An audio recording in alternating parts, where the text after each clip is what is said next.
Hello everybody, what you're seeing here is a pre-recorded session. Now, I'm going to be cutting in every now and then with a few describers of the time jumps.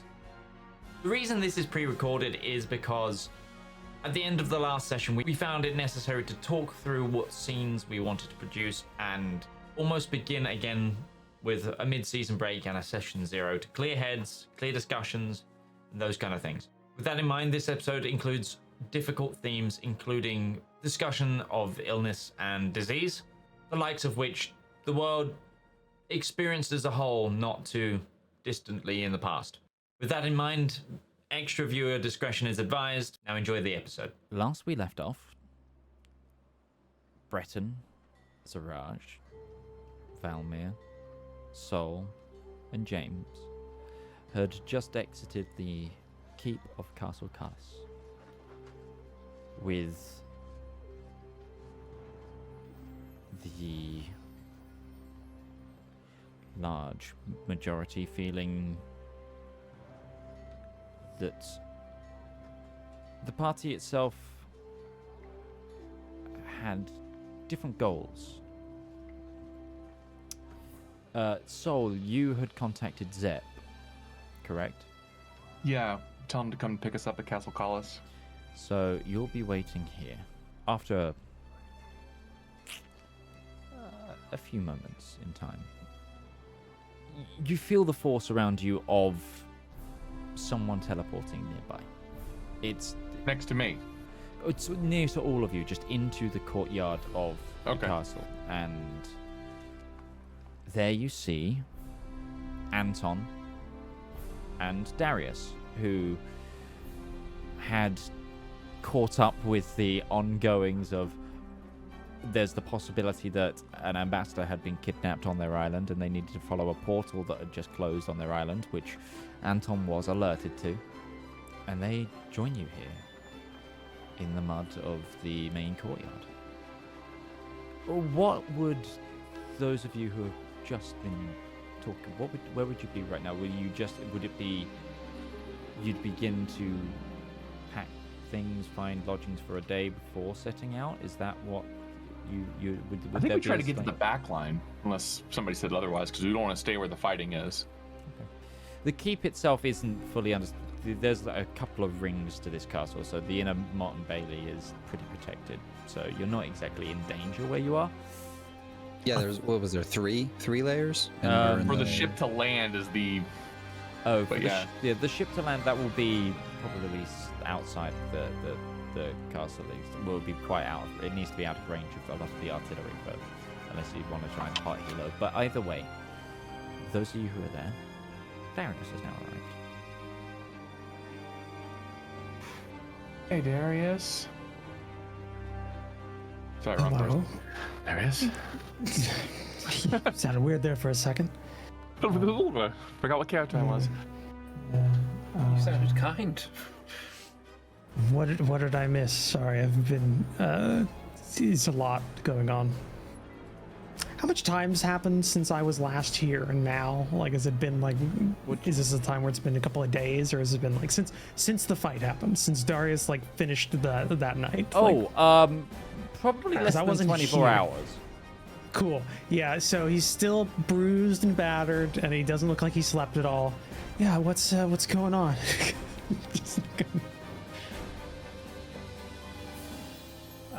So basically, the Emperor of the Orient is in Castle Cullis, and he admits to this plague situation, which I believe you know about. I wasn't here last week. Sorry, plague situation? Anton, I guess we don't know. Okay. No, so you're going to have to, one, backtrack a bit, and two, should we be talking where we are right now? let's go somewhere a bit safer and quieter and more private. You wouldn't have that little tiny hut anyway. We're in a combat zone. Yes, we're in a combat zone. Next to a strategically important keep. Anton sort of walks over to a what looks to be a storehouse, which is being guarded by like 2 men-at-arms. And he kind of just chucks them both like a bag each, and they walk off for a moment. You just tap a wand on 3 corners of the door. Just go inside. And then, yeah, he opens the door, and it doesn't look like a warehouse through that door. It's impressive. You're insufferable sometimes, you know that, right? Follow the yellow brick road. So I guess we all go inside, and Valymr will say, so your father's plan to win the war real easily was a plague that he was going to release over the Eladrin lines, and it would have been genocide. And I'm gonna look to James and like, what was the name of the toxin? It's SP32 is the formula that they have, but an accelerated version of the Shadow Lung.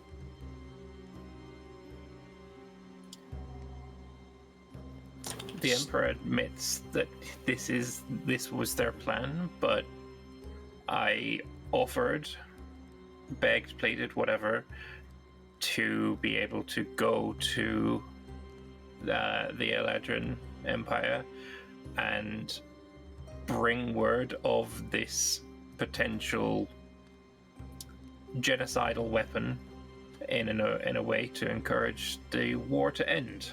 And we have a 5-month time period where either we can stop this war or basically genocide and all of the elves will die. So I feel like it's kind of imperative that that's what I go do.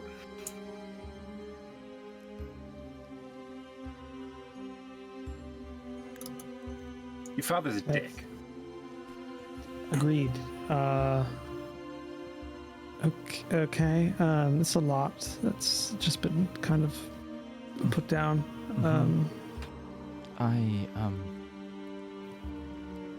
So, Anton, are you okay?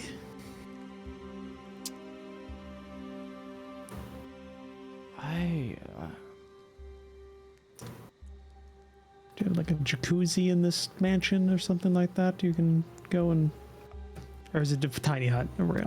No. So if you look at it around, it's not like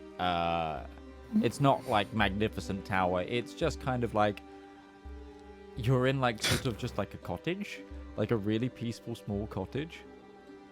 Okay. All right. His album that is showing there. It's, it's architecture. Right. Do you want to sit down? It's a really nice rocking chair that's made of etherealness, like in the corner there that you might. We're so lucky that I only have a spell slot large enough to get us home and not do anything drastic. Yeah, that's another thing I was going to say. I'm going to ask you to not. Okay. Okay. I'm gonna. Why don't you? I'm gonna go into the you garden. That side. Yep. You go on. Yep. We'll stay here. We'll stay here. Walks off. He goes out. Okay. And you just hear a muffled sort of shouting of profanities. just catharsis screaming. Yeah, and just like then you just see like as something just hits the window, bounces off, kind of thing. We're gonna talk later. We're gonna work through that. Is his mother a full-blooded elf? Yes. Yes. She's. because of what was just said, I want to say she's lovely, but she's never been. But I still don't feel comfortable saying that right now. What's that? What that just got said. Okay, I feel better about how everything went down now. The body in the laundry room was the result of experiments with this SP-32. I think they were going to showcase the use of it. That woman was alive when she arrived on the island. They experimented on her. It seems like they quickly killed her with the virus in your home. All right. Okay. Did we check to see if the house itself would be safe from contamination?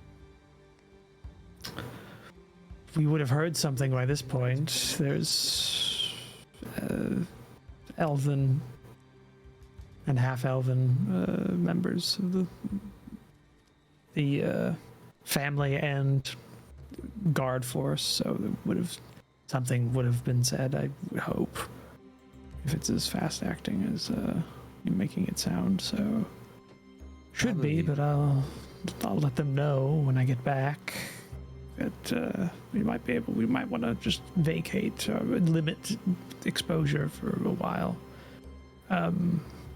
Okay.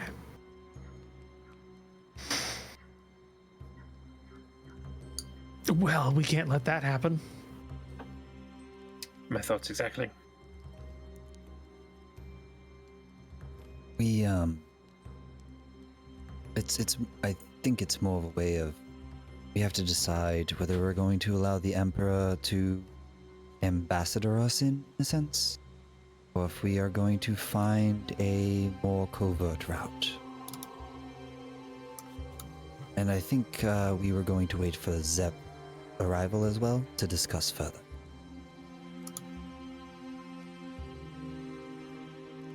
Okay. That makes sense. Zep's technical. And so are you, so both of you being technical together is probably a good idea. I am a little bit more chaotic, I'd say, in my technicality. You're methodical in your chaos. Better than nothing. The Emperor said that it's either 5 months have passed and the war is continuing, or if the Eladrin reach Trexford, then this plague will be released. And I guess we'll I keep that in mind. I'll let my family know. Maybe we can conduct this defense better. No, you were plan A, and well, your father was plan A, and it seems like they've moved on to another contingency of plan B, so I don't think the Reynard company will be as directly involved with this anymore. We still have units deployed here. I'm saying whoever's here can help fight more, hold the line better, now that we're focused. We have Now that you're not just giving up ground freely to lure them in? Yeah, that's the word for it, yes. And that could buy some time, I guess. Make sure that doesn't happen before the hard time limit happens, so that could be a thing. Darius, you know the Eladrin better than most. Your family's history involving warfare around them. I suppose, yes. What are the odds that the Eladrin might perceive this weapon if we were to warn them as a bluff and escalate their conflict? My experience is battle tactics and generalship history. If it were you, then. If somebody came to you and said, somebody you don't know, from a side you don't trust, who has actively worked against you in the past, and says, a faction that I don't directly represent has developed a super weapon that can annihilate your entire race. how would you react? I think it's probably maybe a bluff, I guess. But you're asking me, and that's a different thing entirely. I'm pragmatic. I would take time to review any evidence. Indeed. James. Do we have any evidence? Do we have samples? James does, doesn't he? James. I do. If mere words are not enough, the problem is you can't demonstrate a biological weapon without killing anybody. Could we retrieve the body and give it to the Eladrin? I think too much time might pass. I could prevent the body from decomposing. That would aid in our cause, I believe. Otherwise, I would have to find a way to conduct the experiment on almost like a piece of flesh instead. Well, I have two problems, and this is me trying to reason with Valymr more than anything else. If mere words are not enough, the Eladrin might call it a bluff and escalate the war regardless, in which case the weapon is used. We have to find a viable way to demonstrate the capability of this weapon without directly putting any Eladrin into harm. That's risky no matter what option we take, but if we can pull it off, they might call off the war. But that is an enormous bluff for a nation that has been declaring war on the Rien for the past millennia. I believe it's been a back and forth declaration. It's definitely not one-sided here, let's be honest. I think you could get you might be able to get a little bit more, I guess what I'm trying to say is you could get a little bit more validity or credibility, given the fact that you've openly fought. We've openly fought for the Rien, or at least on the side of the Rien. I don't think this could be us. No, I'm saying this could be handled in an email. Yeah, I'm saying that could be a credible thing. The fact that enemies are coming with samples, because the Eladrin aren't stupid. They have their own research. And my second question is to James. The doctor, who is now dead, unfortunately, was the only one who knew anything about this plague. But do you think that if you were given enough time and study, could you develop a less lethal variant of it? I would do no such thing. My job as a doctor is to develop cures to these kinds of things, and that's what I would do. I would not develop a better or refined weapon. That's not my case, and that's not my life's pursuit. I respect that choice. That is why I think it's a fortunate choice that that doctor was beheaded by the Emperor himself, versus unfortunate. It's not going to stop him from using it. No, but if I have the time to make a counter to it... That's my problem.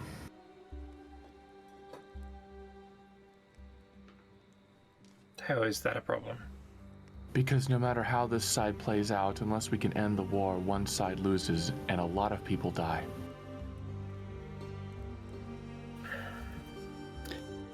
The problem here is we develop a cure, the Eladrin continue their war, and presumably the Empire is going to have catastrophic, if not total, losses. The war is not going well. We don't deliver the core, the Eladrin die off, which is not a ideal solution either. More than just the Eladrin, it's all elves. Luna, stop. Yes, well, sorry, Eladrin being generalization. Sorry, you know what I mean. I don't need to argue the semantics. My issue with that is this Emperor might be showing restraint. His son that we've met, we've dealt with, might show restraint. His son even, and his son's son. But what happens in 4 or 5 more generations if there is one man or woman that becomes the ruler of the Rien and decides, you know what, now I'm gonna use this? What happens then? Do you think the only thing that stopped the Eladrin from doing that is the lack of willingness? We're not talking about the Eladrin here. This is a biological weapon held as a knife over the heads of multiple races of people. It's not something that should exist. This either needs to be purely cured and rendered inert, or the weapon itself needs to be destroyed. There isn't any other alternative that is acceptable. The scary things about these things is that they can mutate from what they are. You might create something with a certain intent. It can change over time if we let it go. It might even jump from elves to a different species. Do you want that jumping to yours? I don't want the weapon to be used any more than any of you do. Then let's put an end to it. I'm going to find a cure either way. And when the Eladrin redouble their efforts and destroy the entire Rian civilization with their super weapons? They've been trying for 1,000 years. We already gave the Rian a weapon of the Eladrins to put them on even fighting terms. Did we not? We're just doing the same thing in the opposite direction. But it's a much bigger weapon with much bigger consequences than a spell cannon.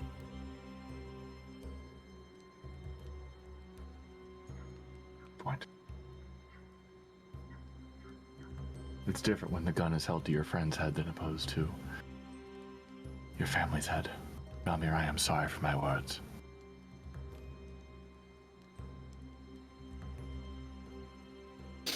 He just shrugs. Doesn't really have anything to say about it. I think you're being really presumptuous that if Eladrin the Immortal didn't have this weapon himself, he wouldn't have already used it. Is he speaking to Soul? He's saying this to everyone. Oh, sorry. We're not I saying think if that you Eladrin the wouldn't. Immortal is the one who developed this, he would have used this weapon already. It doesn't make. No, It doesn't change anything. I'm not saying it does not justify using the weapon at all. I'm just saying we can't pretend that either side in this war is the clean one. We're Nor am not. I. We're just trying to prevent a genocide here. Doesn't matter about the war or what side it's on at this point. How do we know to be contained? It's released, it hits the Eladrin, and things go to plan, but what happens if it doesn't stay with the Eladrin? It makes a cross. If somebody on a boat lasts longer than normal, and they make a landing in a port, and then they spread it to a city, and all the elves there who aren't part of the Empire say, but I'm dumb. What I'm saying, and I mean, if this affects creatures of Fey blood, it can jump to other Fey-related things. If it gets into the Feywild, there would be no Feywild. That one I wouldn't mind as much, but that's a personal thing. The physiology. Yeah, they're not really people. That's in bad taste. That's in bad taste. The physiology between humans and elves is not all that different. Otherwise, people like Anton would not exist. All it takes is for this to jump to a half-elf, and then the plague to be like, oh, this human part of this half-elf is really yummy too. And then it'll jump to a human, and then, oh, look, we just wiped out. What half the I'm world. trying to say is that this is a weapon that cannot be used. We can all agree on that. There is no point to argue against that. How do we stop Eladrin the Immortal from realizing, oh, this is what the humans are trying? Let's do the same. If we are going to stop one side from doing it, how do we stop both sides from doing it? DM, is Right it now, always only been? one side has it.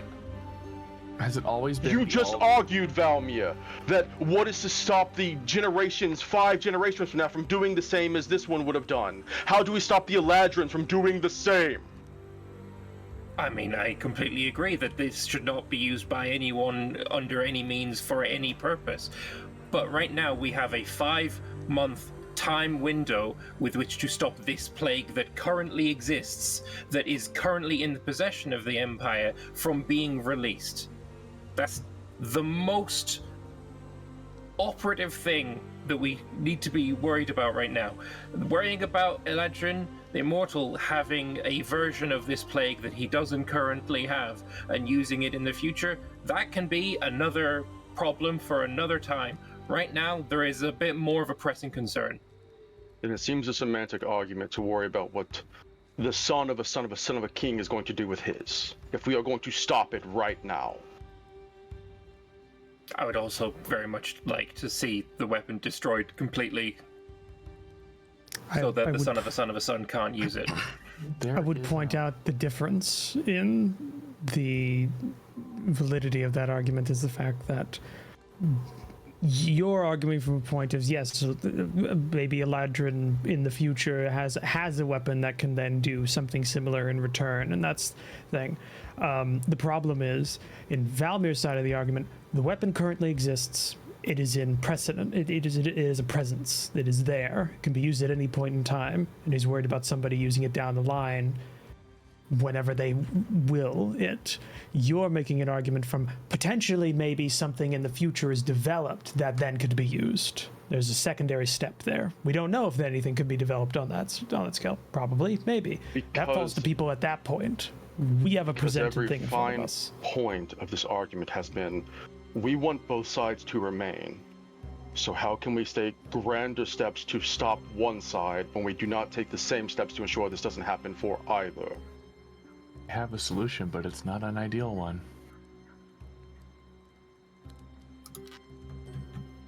We arm the Eladrin with a similar weapon. No. Hard no. I take a hard stance to that. No. Both sides possess weapons that can destroy the other. Presumably no side would use a weapon to destroy, because everybody would die. So let's pretend for a moment that this is a good idea that we will follow. It just takes one madman. Pretending for a moment this is an idea that we would follow, which is ludicrous. Who's creating this? Because that doctor currently is about a head shorter than he needs to be able to do it. James is not going to do it. Who is this? I don't think giving the Eladrin the cure is the idea. I think we need to take it away from the Empire. Because if we let the Eladrin know that it exists, then they are going, I promise you, they will try to develop a counter to it of their own means, and it will be just as, if not worse, than whatever the Rian can develop. Which leads me to believe, James, you are working on an antidote for this. Good. Stop it. Prevent it. Don't just work on an antidote for this. Strains of antidote that could be applied to any race. If we are going to stop this weapon, let's make sure it is a weapon that can't be used ever against any people. That is my purpose. And that is the highest priority. The ultimate panacea.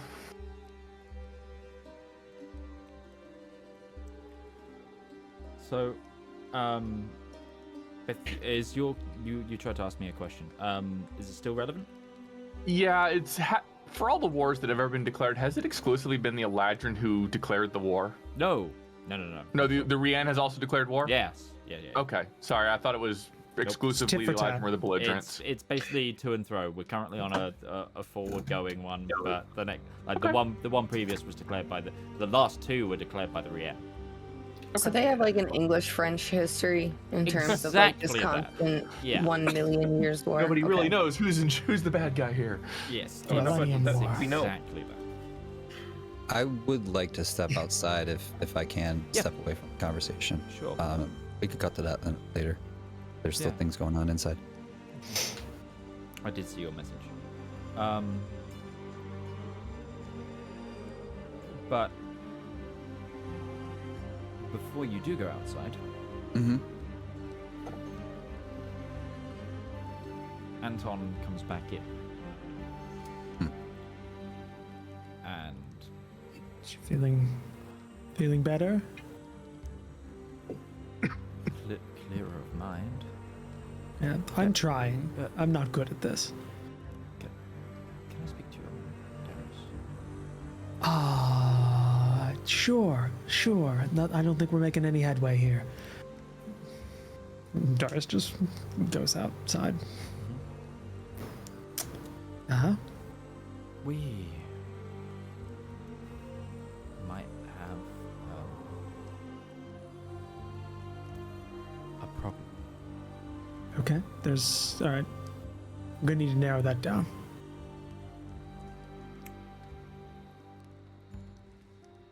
I've got a feeling that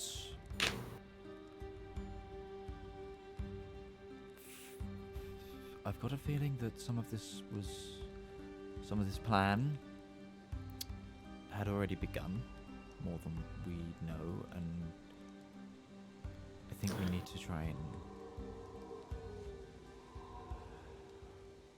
go through the family a little bit. I was going to suggest once we get back to do things to ensure nothing's going forward that we don't know about. Lexi's kind of frozen everything right now, so hopefully that helps it. But I think some of the things have been happening because some of the things that have been happening on this front right now don't make sense for us. So Lexi's company had a more than 100% casualty rate, which isn't normal. So I think some calls got made, and that's been part of it. So there's a lot going on. I agree. Are you gonna go with them? Because Darius middle distance stares and kind of like goes quiet for a second because it's been less than 24 hours since he defeated his oldest brother and effectively coup d'etat his family. So he's kind of like, somebody just like asked him like, and so what are we doing about the education department? Yeah. Like it's still like pulling the bodies of the previous regime out of the cabinet. Because I don't think I've ever said this in my life, Darius, but so enjoy it. But I think we need you right now. Oh, that feels weird. That feels really weird. No, I hate it. I hate it too. Me being nice right now, and you just needing it, that's already weird. I completely understand if you want to continue to forget us. I could never forget you. God knows I've tried. You chuckled slightly. Literally had your memory modified, couldn't forget. Yeah. Sunshine on the spotless mind. God, that's so true. Okay, yeah. It's kind of been very touch and go. I've been given essentially a deputy status by Alexei, but I think that's just because I was there and trustworthy, or more trustworthy than others. Our father. A kind of curious level of trust. I suppose, yes, that does make me pretty much the firm not in that camp. Right then, I hadn't thought about it. I hadn't particularly thought about it, but there's a lot to do, isn't there? I won't pressure you for an answer. They're gonna be going. They're doing something. I'm expecting by the time I get back in there, they'll have an answer. They'll figure it out, or they'll be arguing again. It goes either way. So I don't know which, but I guess it'll depend on. It might depend on that, but I definitely don't want Claudia coming at this point. God. And what are we gonna do with Father? That's the thing. It's a lot. There's a lot. You know what? Give me 24 hours. And give me a full 24. Let me sleep once. And I will I will no longer be this hurt and be able to think clearer. I got punched in the head a lot recently. So yes. God, this is a lot for you. I'm just. This is a lot for you. Yeah, just make a perception. Just a Sure. Oh, I need to actually open up Darius's character sheet. Perception, you said? Skills, perception. It's not 10. a hard one. There's a load of like garden gnomes that like look like they've been styled like after members of your family, and there's one that is just like various of them have just been smashed, like and thrown around this little garden, and like there's one where it's like Nicola is drowned, like like floating in a small pond, and it's just like right. What? Where's Where's Darius? Is there like a lot of old nicks and scrapes on that one? So Darius's one is now like holding a wheelbarrow that's holding Alexi. God, you need to talk with someone at some point. Out of curiosity, as gnomes literally exist in this world, was this kind of racist? I was gonna ask the exact same question. Like I know I'm not there. I'm just curious. So for garden caricatures. I don't want to say anything, but yeah. Yeah, sorry. Fine. Yeah. Our resident gnome. God. Okay. Yeah. All right. I'm starting to think maybe I need to stick around a little bit. Just looking at some of like the drowned brother caricature and just like, yeah, I think I'm starting to reevaluate things a little bit in terms of my responsibilities here.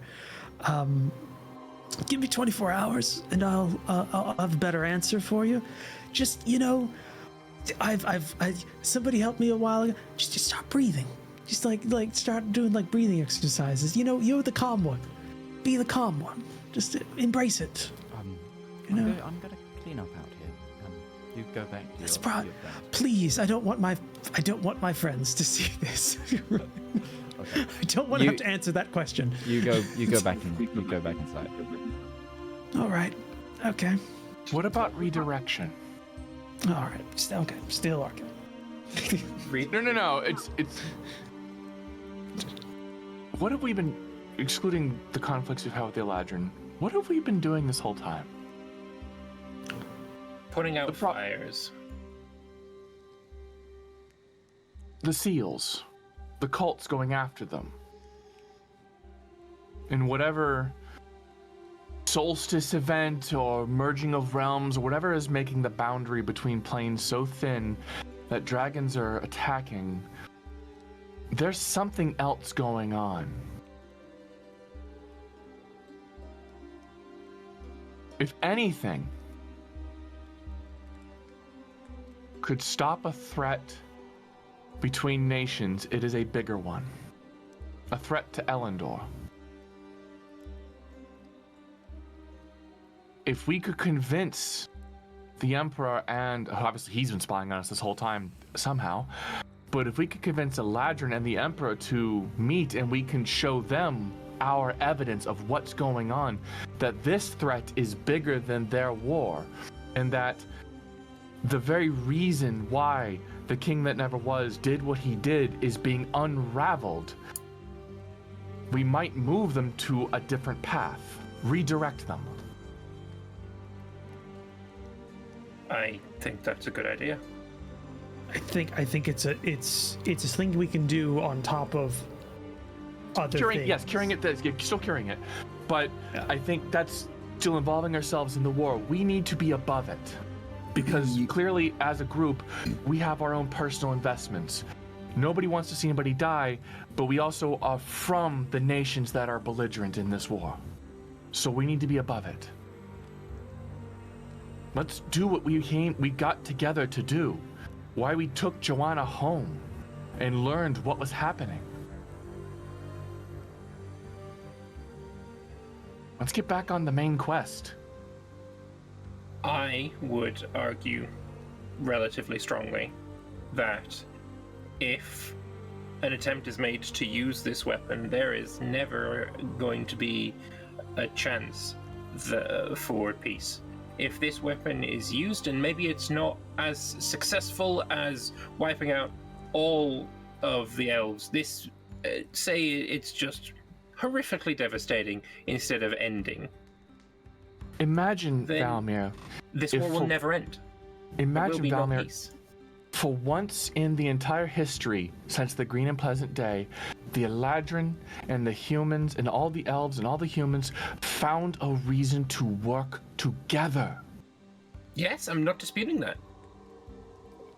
I'm merely saying that that is going to be an impossibility while the threat of this weapon is there.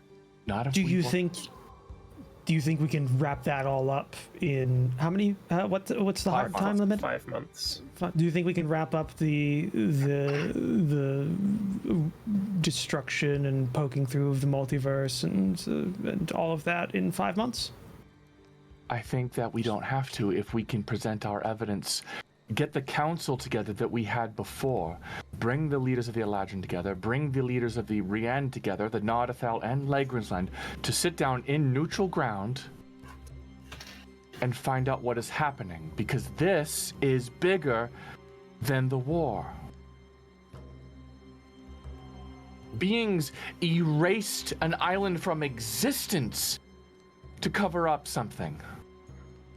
If we focus and get this done, we might have a chance. And I think it is the best chance. It is the hardest chance, yes, you are right. Impossible? I don't think so, Valymr. I don't think anything is really impossible. Not in a world with magic and angels and all the other crazy things that we have seen and do. What's the difference? I mean, what's the alternative? No magic? That'd be ridiculous.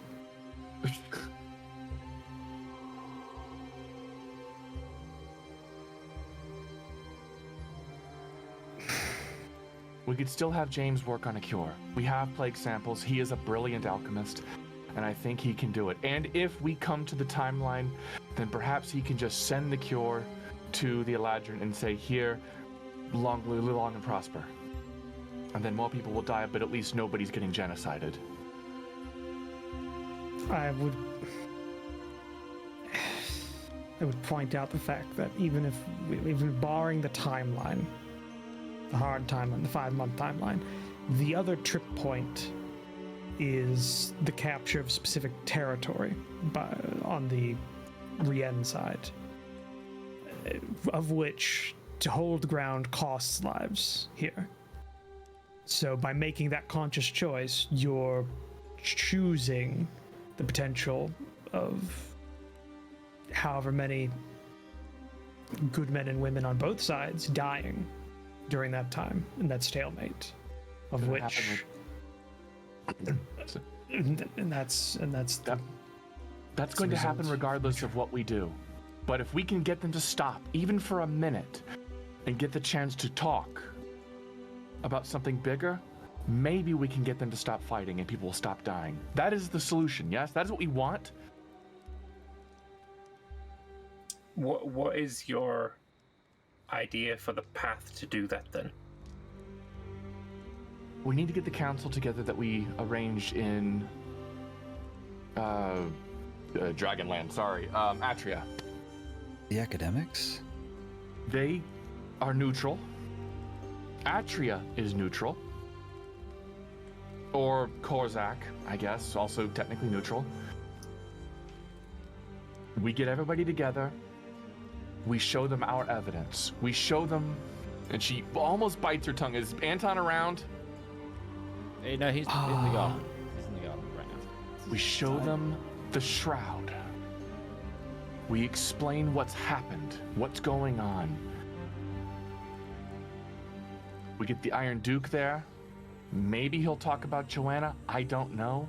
That may be a little touchy.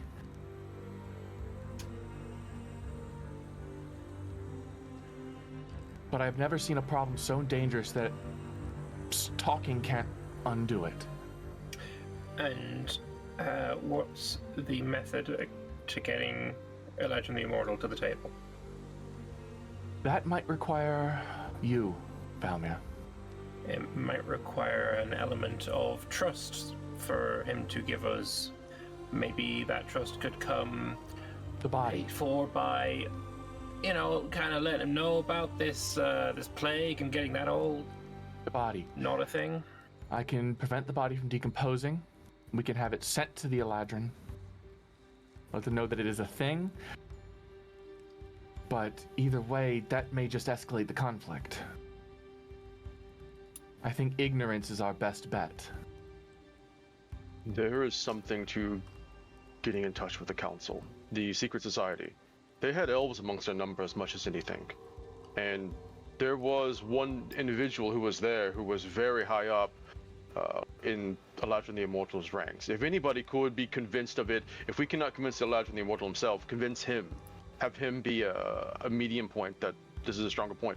You give the information to him and he would be able to pass it along. A far more reliable source than we might be. Also much easier to do, considering how either a diplomatic channel would take a long time. We'd have to go to your home, Valymr, which you don't want to do because family issues. We get it. We're closer to the capital than we are to my home, but Either way, it's just and Brett and myself and James, I don't know if you quite qualify or not. We can't go. We would be killed on sight, more than likely. Well, I'm not And- human. I just. Yeah, I know that, but just I you think I look can- human if you put some makeup on.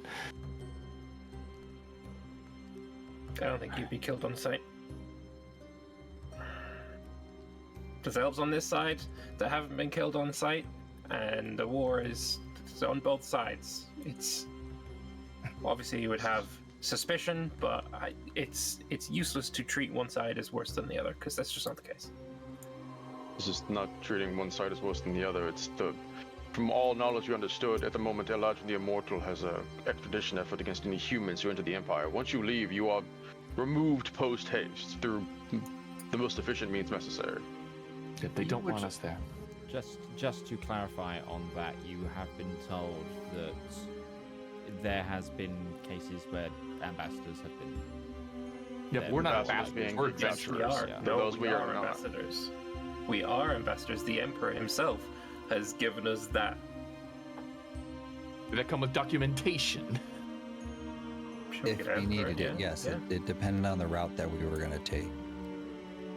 The Emperor said that if we were going to negotiate this on their behalf and get a kind of ceasefire or armistice or whatever, that he would give us a diplomatic route in. I still think that's the long way to do what we want to do anyway, which is meet everybody and get them to sit down.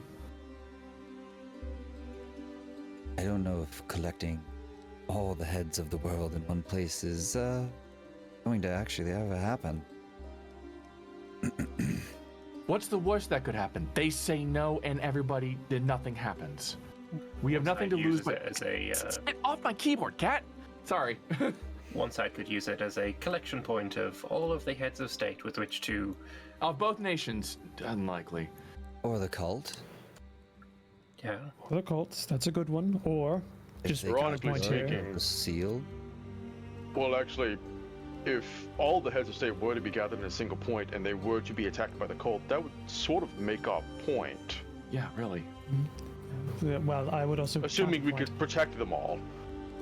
Counterpoint, you take the time to do that, then gather everybody together, try and just form a meeting, a neutral point where you can talk and kind of hash things out.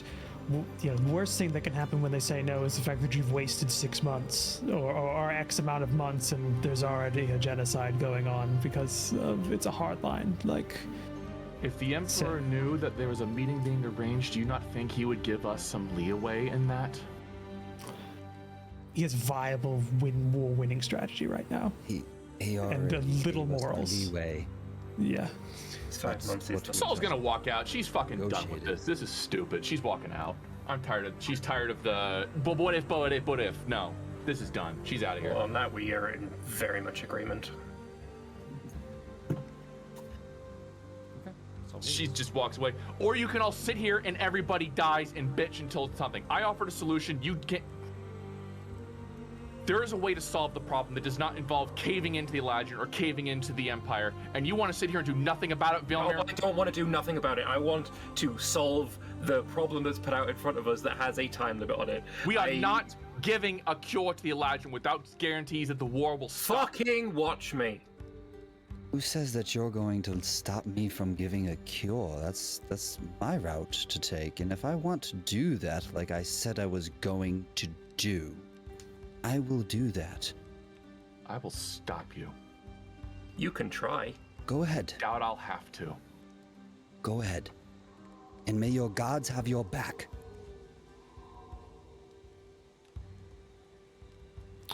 Worthless. So I'm gonna go ahead and brew some tea. I think Anton's got a kettle somewhere around here, and just if I can calm down a little bit. The chamomile.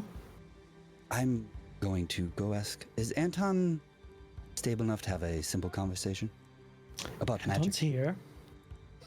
He stepped outside. That's what I'm saying. Anton's here mentally. Yeah. Yes. Go ahead. Yep. Just, Okay. Thank you. Just. Yep. Right. So, you leave. Breton, are you following? No.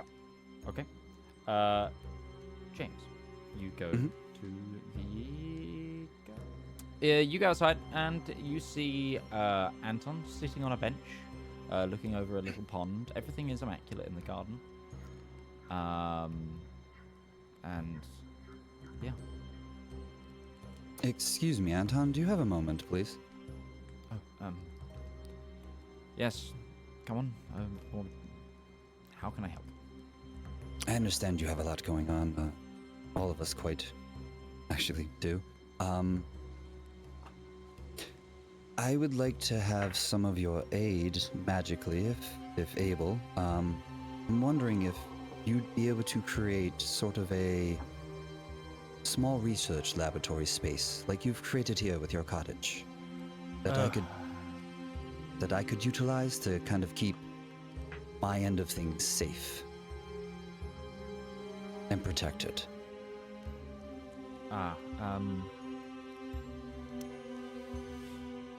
This is... this is quite technical.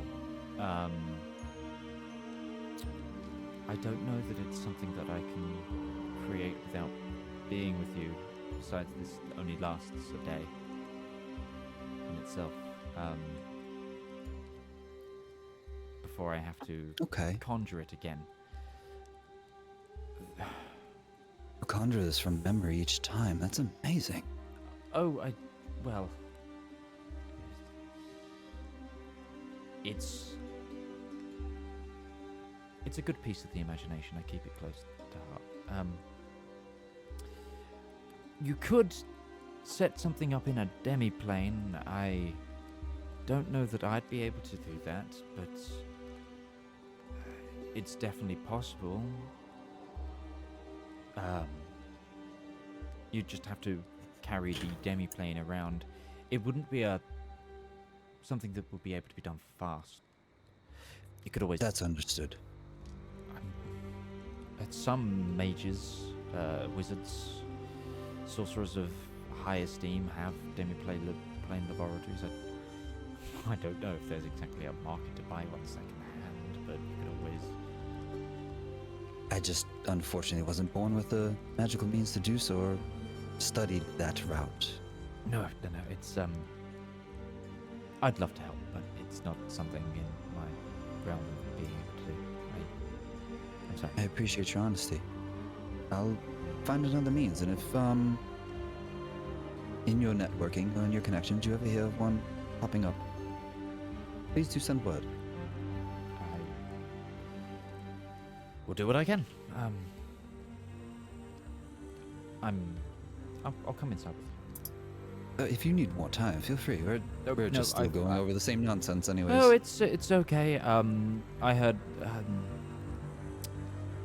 I'm all good out here. I had a moment, and I'm good. Please, no, I'm good. side center. Alrighty then. Okay. Good old Reynard suppression. After you. He goes inside. So, Darius, you brew some tea. Yeah, actually, yes, Darius does actually brew tea. Just like whatever's in here, which I'm assuming there's probably like normal and then really like fruity elven blend that he likes, and just kind of. James will pull a little pouch like a tea bag out of his pocket, and it says immortality on it. Yeah, you can just heat that up for me. Is it vaguely red? I pull out a tea bag, even though I'm not there, called Kalama tea, and You're not here. You What? get your- Well, did you never come should be. inside? You should be with us. Yeah, you're. Yeah, you should. wait, aren't you in the garden? No, No, everyone's, I came inside. Everybody just came came back. back. I'm yeah. sorry. Okay. I was gonna Yeah. say, oh my god, that's Siraj hasn't been You here. just reminded me. There's a pun in the new Starfield game that's just tranquility is a drink Yes. you can get. It's a brand, and I hate it. And I need to buy it because it's for recipes, and I hate it. I imagine that when Ziraj came in, he said it's like a cozy little cottage. Just done cats in cozy little cottages. They're in their element, so I imagine there's just That's a tavern name if I've ever heard one. Cats in a cottage. Cats in a cozy cottage? Sure, I love a good alliteration. Absolutely. That'd be a That good is one. a good. That is Cats a in good the tavern name. Yeah. Or So like a basically- cafe. More like yeah, a the cafe. cat cafe. My wife wants to, like, if she ever like started a new life, that's what she wants to do, is make a cat cafe. Nice, nice. Oh, sorry. Go ahead. No, you haven't had the chance to talk yet. I've been taking up way too much time. Could we potentially, in terms of proof, trying to get both sides to work together and explain to them how dangerous the cult is, maybe we kill the dragon, the void dragon. We bring dragon head on a plate and we say, hey, there's more of this where this came from. Put your get-along shirt on, work together. We've got bigger fish to fry. We just deliver the head of the biggest fish. No, but we prove or we give some sort of. We are squabbling with each other for nothing. One side is creating spell cannons, another side is creating Shadowlong curse virus. Why not give them something tangible to look at and say both sides are being under the threat of the cult and the dragon attacks, and the whole universe fabric of reality is falling apart. I don't understand why we can't, even if we can't get them in a room together in a summit or a meeting, but just something like, mic drop, if the mic was a dragon head. Hold on 1 second, because you just out of character, Midge. Have we actually given detailed schematics or anything about the spell cannon to the Rien yet? It's been given to Legron's land, but not the Rien. Legron's End is still part of the war effort, though, right? Yes. Yeah, but they are not the Rien, which is which is the. I'm just saying is we have bargaining chips for both sides now. Rien wants the spell cannon because it's a tactical advantage they don't have, and they want it a lot because it gave the Eladrin naval control that they really want. And then the Eladrin want to not die a horrible disease death. Not equivalent, I'm not saying, but I'm saying is we have something both of them want, both of them need. That's the bait. If anything, anything that I've heard so far, that's the basis for a peace treaty. As you send delegations to both. We are a neutral party. We stay the hell out of their territory, where we could be seized, and when we get a message back, we can actually do it. That's the quickest, easiest method for finishing this off, like stopping it. Both sides have a incentive to go with it, and one side doesn't get an advantage over the other. Also the best chance of getting them all together to actually show them the bigger threat. Exactly. We have what we need. We just needed to. Zedaar just needed to talk because that just kickstarted. I've actually been waiting for 5 fucking minutes to make that exact point, and I could not get a word in. Sorry. No, I'm glad somebody finally brought it up so we could be like, yes, thank you. We don't need to wait 6 months to do this. We literally just need, guys, just be like, listen, they've got a plague. We want to stop the plague from being a thing. Let's use this not having a plague as a basis for everybody to sit down so we don't fuck everything up, and then use that as a chance to talk to each other. Well, no, I'm saying is that wouldn't necessarily incentivize the Rien by itself, but having the spell cannon as trading the spell cannon is a good that point gets on that. them Yes. in. Yeah, that gets them in, which is what we needed. We needed a reason for the Rien to actually take part in it, because without it, why would they give a shit? So that's. They already told us that they would give a shit. I mean, that's kind of the whole basis of the 5-month time window is for that war to end. I'm not imagining it'll be a case of we go to the Eladrin and say, hey, blah, blah, blah, plague, they stop, war ends. I imagine it's going to come with, hey, they've got a plague, so you need to sit down and talk, and that would be how it works. The spell cannons, I guess it's a good bargaining chip, but I don't think the Rien is actually needing it to sit down. It doesn't matter. Just put it in there, because then it just gets rid of the question. There's no reason not to do it. So we should go with that. You go with that. You send a group to the Eladrin that can go there to talk, to set that in motion, and say there's a piece of we're neutral ground, like meet in water. Maybe have the Skyfire as the neutral ground. They all meet like in international waters, go up to the Skyfire. That's where the negotiations happens. It gets hashed out. We have a bargaining chip for both. Trade, peace. One more incentive. Soul will walk back in. Look, she's not quite as red in the face as she was earlier. Darius is loud at this point, so you probably heard that entire. One more incentive. James develops the cure, and in order to get it, stop fighting. Well, that's what I'm saying. Is that we give them the body and the promise that.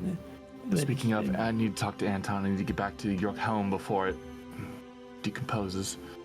I think we'll be immediately cascaded out of here if Anton leaves this. Can Anton send a message to, I'm assuming, a cleric or something back at your home to make sure the body is preserved?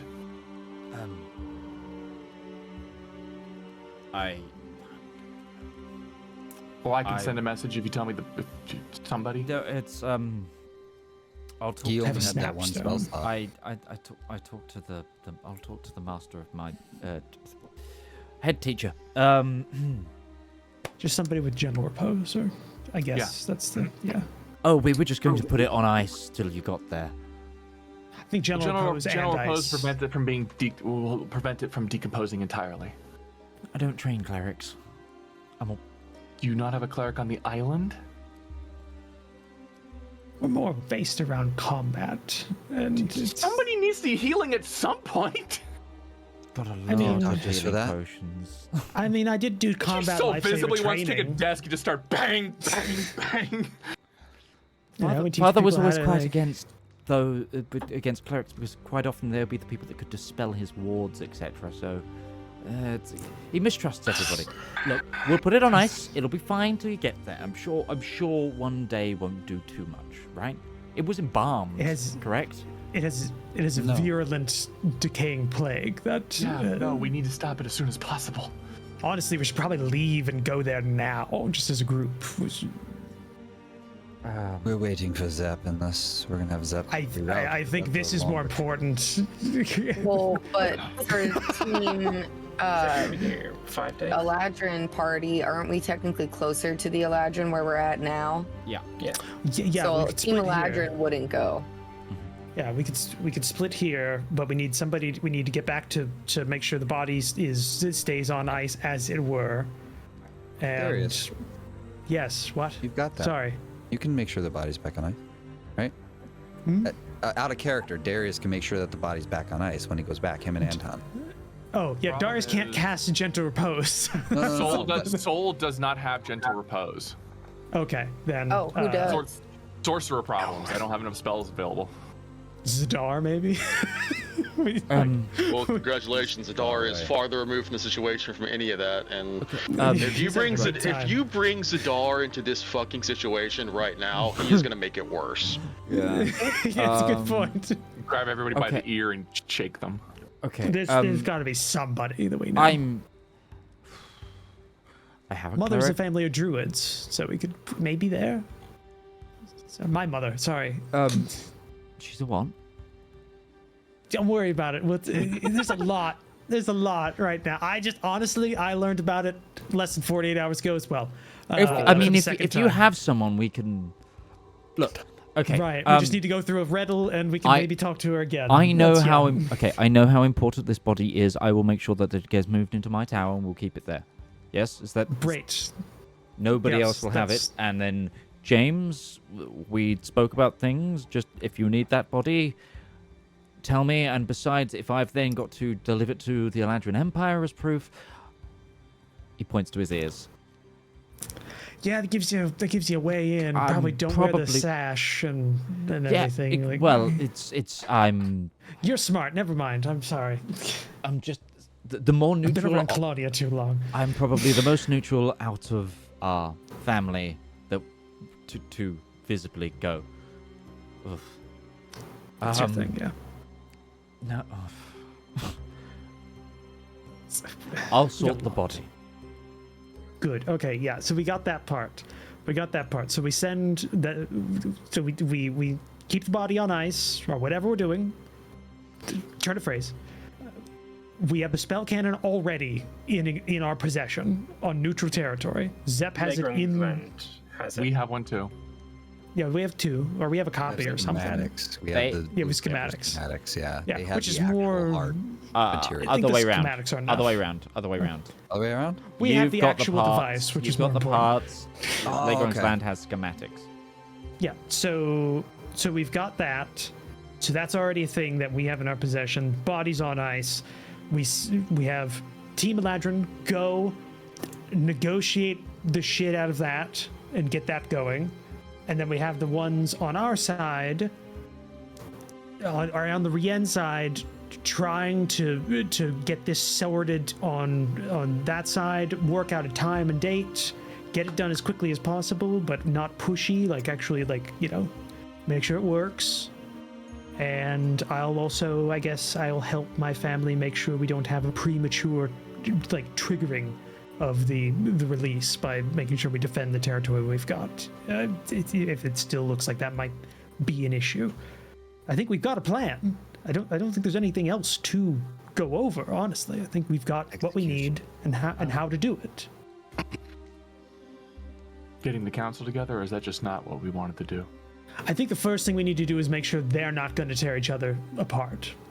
A peace treaty would help that, and then we can kind of impose upon them the necessity of it, and having those two on board would get the rest of the leaders of the world together, given the fact they've just been at war with each other. The thing I think, Darius, to add on to that, though, is the council is our leverage. They are the ones, more than us, who could tell, and now that they're sitting down, what's happening, and then we can show the evidence of what's going on around the world. The destruction of the Vestalian theocracy, the dragon attacks upon Compound and Leghorn's land and everywhere else, and how they're connected. I think the thing that's causing us issue right now is we want to make sure that this immediate genocide. Your thing brings them to the table and stops it. From there, we get them to focus and unify on a bigger problem, getting them to work together. I'm just focusing on these two individuals right now. Once that's set, we can get a guest list together. I think in terms of get it all done efforts together. What I'm saying is that we need to make sure that happens first. So that needs to be our priority. And then this is new Darius. He's not planning everything ahead of time. He's getting a good starting point together. That's what he does now. So this is what you wanted to. In terms of difficulty levels, getting the council together, organizing them to meet up, I think they're all gonna be fairly pretty on board with it.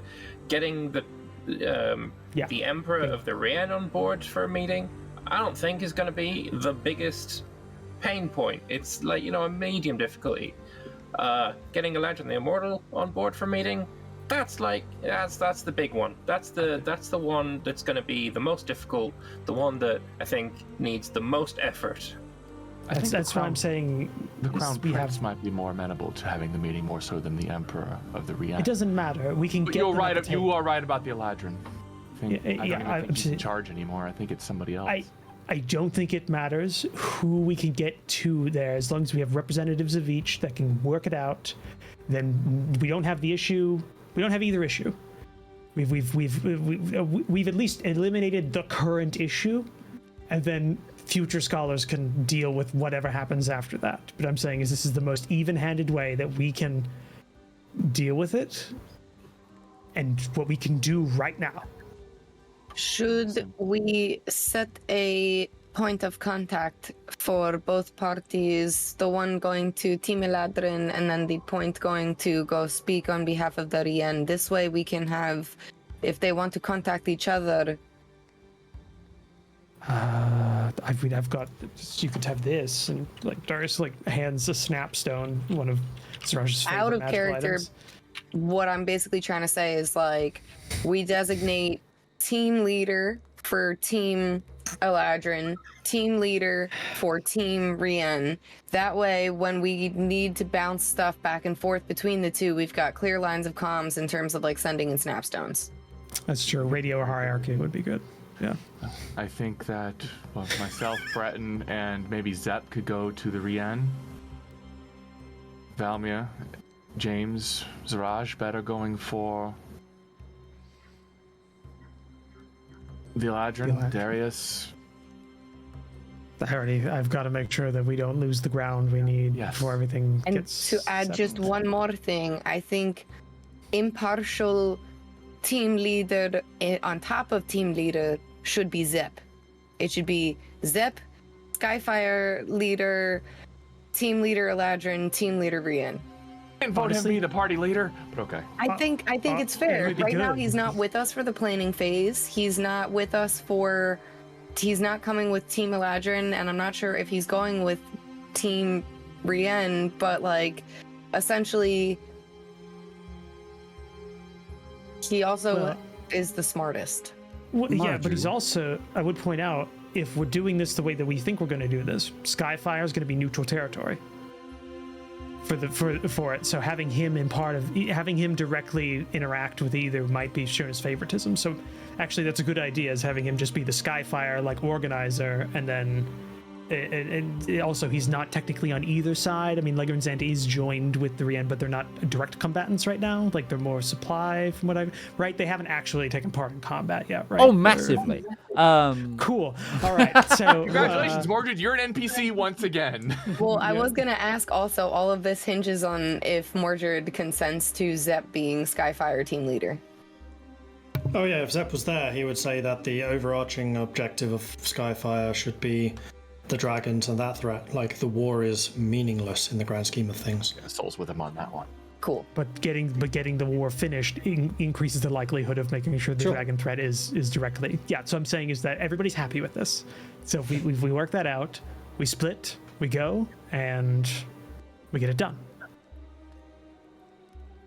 Is Okay. Marjorie here taking notes for Zep? No, Marjorie is still at Zep the is fucking. a part of the conversation. Marjorie is dealing. Breton is with, just holding a sending stone. Zep is hearing all of this. That's good. Just the radio to the the radio to the station. He's on a conference call. He's on a conference call. He's been muted Conference though. stone. He hasn't known. Yeah, he's been muted. You've been muted. No, you haven't. Nobody's checked in for a while. So it's just. You get all that, Zep? Hang on, meeting room's not working. I can't seem to book it right now. Zep, can you hear us? What? Zep? Oh, You need to Yeah. unmute yourself. Don't forget to unmute yourself. this is getting too real. We have to bail on this joke. It's getting too real. Skystrip. No, you gotta call Okay, back so again. then, You gotta back in back. terms of Team Rian, who's team leader? I vote Darius. I'm Unless not you're going to Unless be a you're part going of back that. home. Darius is going home. I'm Okay. helping keep I'm helping keep our time as much as possible Okay. for the plan, keeping the way from So the then hard. Team Rian is Sol, Ruby, Breton, and just you two. Okay. Well, 3.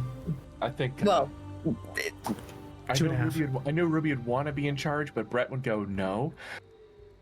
the split personality is why I would vote Breton for team leader, Team Rian team leader, and then I'm gonna vote James for the team leader for Eladrin, even though because I think Valymr is a little too close to the situation, and James has a better head on his shoulders, which is also why I would choose Breton. These are my votes for what it counts. I'll agree. I mean, you're coming with us into the Eladrin, right? Yes, but I should not be a team leader. No. No, I agree. But Caddy recognizes her abilities. if you want James to lead you, then I'm totally fine with that. I would like to take more of a triumvirate approach here. We each speak for ourselves. However we organize these works teams, for Atria. it doesn't matter. It doesn't matter. Didn't work as for long the as Romans. we just need somebody that's contactable. Weapons. James, you're the contact. Yeah, no, that's fine. That's fine. Yeah. Just in terms of radio for hierarchy. sending spells. Okay. Breton, you're the contact. Anton just walks over. Here. It's a sending stone each. This is how Yay. it's going to work. I love you, We Anton. just had these. Are they reusable? Of course I do. I run a messenger service for a mercenary company. Darius, shouldn't you know this? Come on. How dare you insult me? I'd never been given. You've been skimping on. Never No, mind, I we're give gonna talk these this to later. my mages. Are they reusable? 3 times a day. And then they recharge at the next Recharge day at kind dawn. of thing. Okay, that's good enough. That's good enough. We've got contact between the 3 groups. We just need to make sure Zep gets a copy of this. So gets stone eventually, so he can be contacted and contact back. But other than that, I think we're good, Valymr's gonna take the stone. right? I can also technically with teleport I can move objects, so I can give one that is connected to Zep to both of you at some point, as long as you tell me where you are. Yes, three-way calling. Can we put the stones together? Yeah, it's not 3-way. No, it's that roaming, so you just gotta keep an eye no, on. No. So that would relink them to each other. Is the problem? So it works like magnets. Don't demagnetize them. I was gonna say that'd be like insane metals touching in space, just creating a contact weld immediately.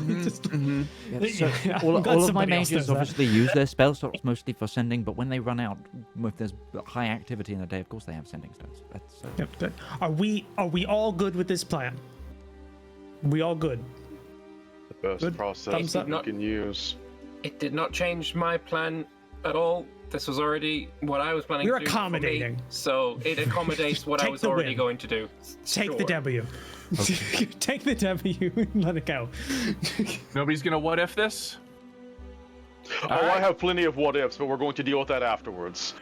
We've Call me got a Wildman. plan. We're sticking to it. Darius. Exactly. We're not stopping off the plan here. No, Darius is taking charge for once, and he's getting this going. One God more damn it. question in terms of what if. If we see the dragon, the void dragon, because it's closer, it'll be closer to Eladrin, correct? The way that it flew off? so okay. So the dragon that flew off from the Vistinian Theocracy wasn't the. Oh, you mean, or do you mean the Void The Dragon? void dragon. The Void one that Dragon went fucked ahead. hard north. So yes, and no. Okay, well, in the event that somebody sees the dragon, that should be our only course of deviating from the plan. If there is a dragon attack and we see the dragon, then we just go back, converge, kill dragon, and then figure it out from there? Or we just leave dragon alone? How? Yeah, we'll stay away from the dragon until we get the war stopped. Yeah, I don't think we're gonna stop that. How are the Eladrin team going to get to the Eladrin? We could either use the ambassadorial passage that the Emperor has offered, or we could try and sneak in, or we could try and find a teleportation circle. I think probably the easiest method, though it would come with complications, is using the ambassadorial route. I think that gives you the most validity in their eyes. That would be like, you are an ambassador, you're going there specifically to negotiate and set this up. So that probably gives you the most, like... I do also think it comes with a little bit of risk, but You're going to need the body. Well, no, that's part of it, is we're trying to... It's a trade, and the body is part of that trade. Right. So the body will stay on the Skyfire. The body is the evidence. Yeah, it'll be there. The body is the evidence. I will keep. I thought you were keeping the cure, but we were using the body to get you in the door, right? Okay, then Yes. then yes. James is dealing with the cure part, or dealing with the fact that he will pledge research to the cure, or whatever. However, we're going to do this, but we need to get the actual negotiation started before we. We might.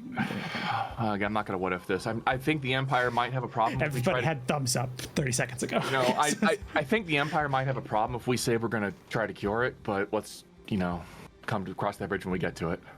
So, Well, do you we're have gonna- the ability to cast a spell that could potentially make a zone of truth? I do. Oh, you have it. Yeah, look to Breton and Valymr. Those two can. I can. Okay, cool. Because I was gonna tell you, maybe we have the Ring of Spell Storing stocked up with things that we think would be helpful that we can't have without Soul. I don't know if that could do that. It's a limited thing, but Valmyr's got. I've got a glove. Yeah, if you've got Zone of Zone of Truth, that's Truth. fine. But maybe before we leave, we just whatever spells we three can't cast that we would like have Soul pop them in the Ring of Spell Storing.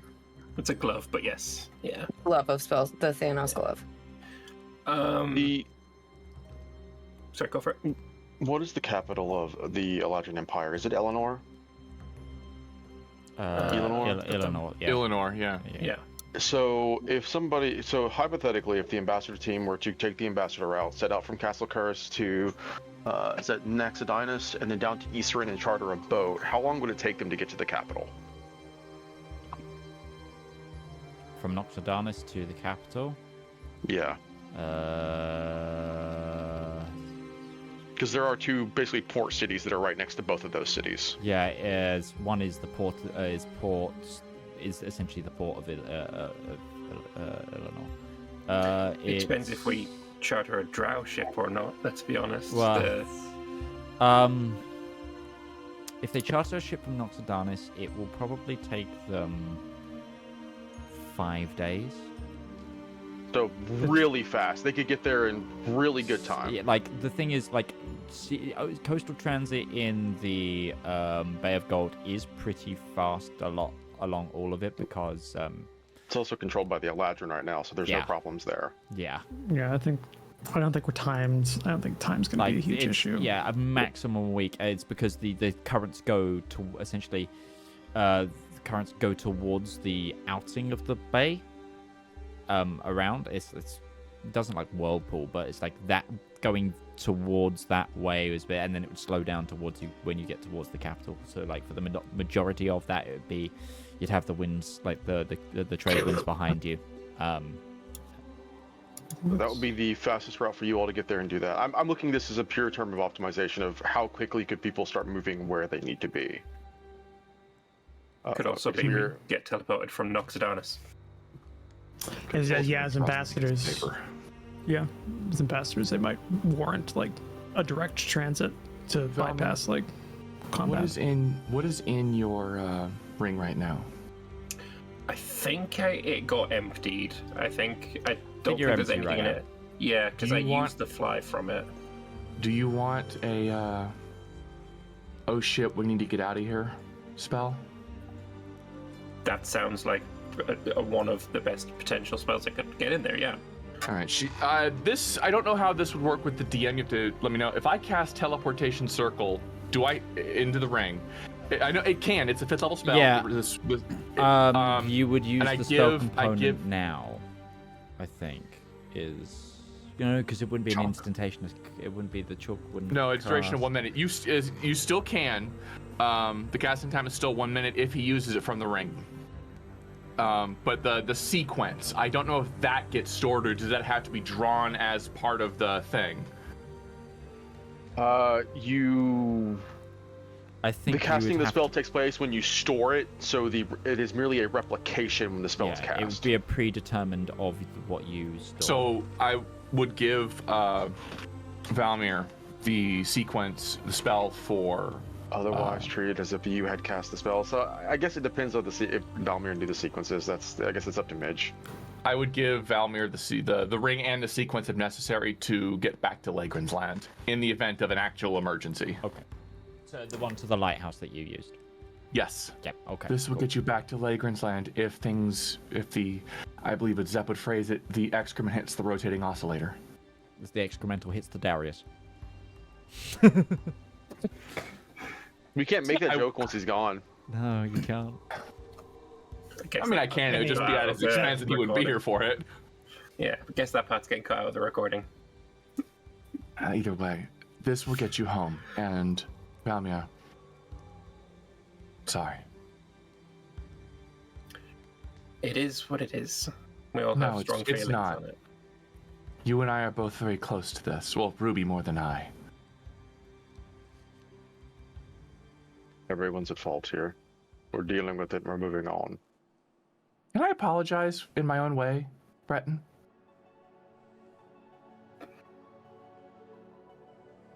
Breton just kind of stares at her. We need a group hug, everyone. Done. Come on, let's go. I start just hoarding my friends in a circle to hug them.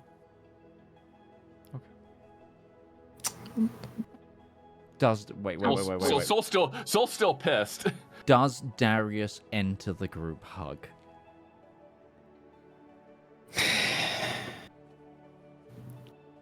Yeah, tentatively. He's the outer layer. No.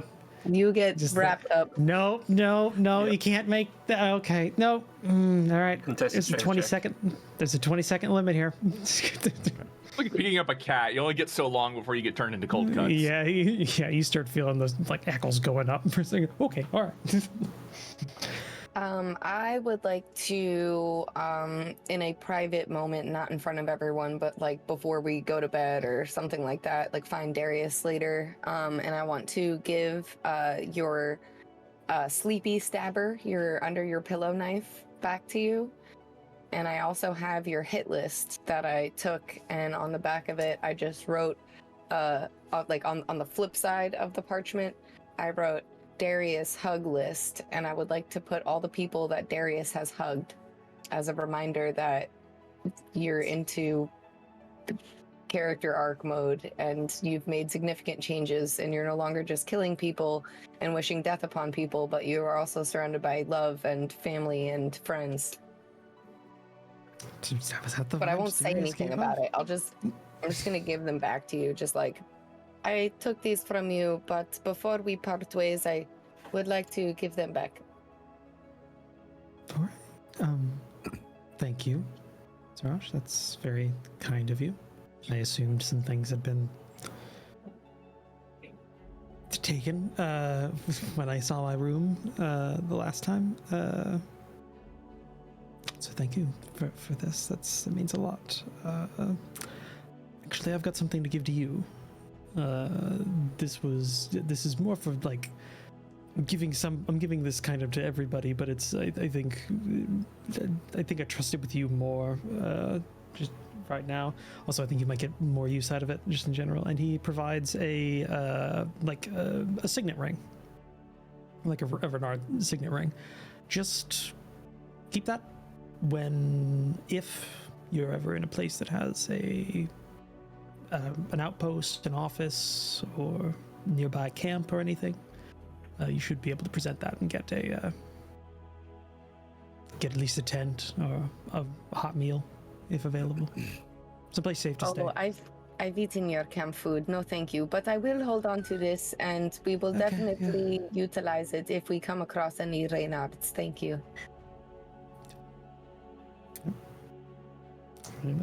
And he gives you the snapstone that he's kept for like months at this point, or whenever we got them. So I have the extra snapstone.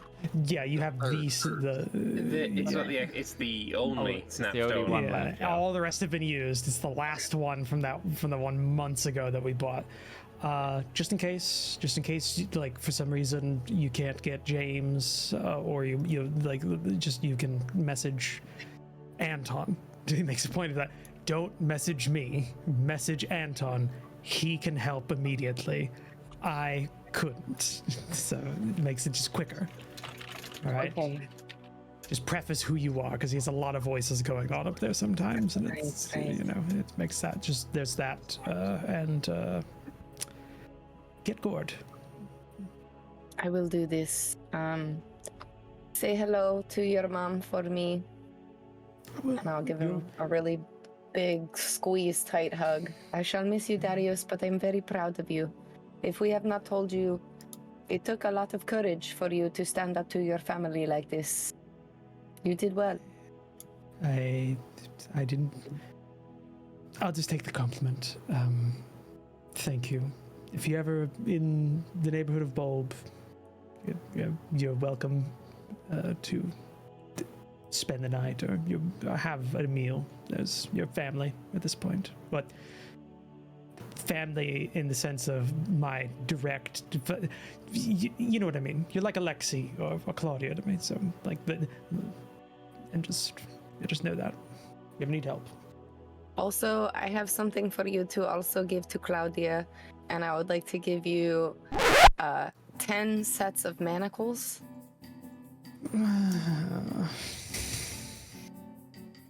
Should I?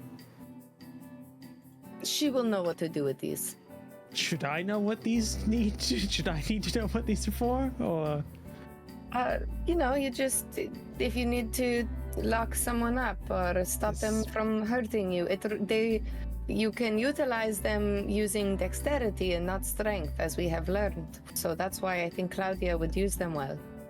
All right, I'll give my little sister 10 pairs of handcuffs. All right, it's. When you say it like that, it sounds weird. Because it is weird. Because it's weird, Zaraj. It's weird. It's weird. But thank you, Zaraj. I wouldn't expect anything less. Have a good night. Okay. That's a fucking clip.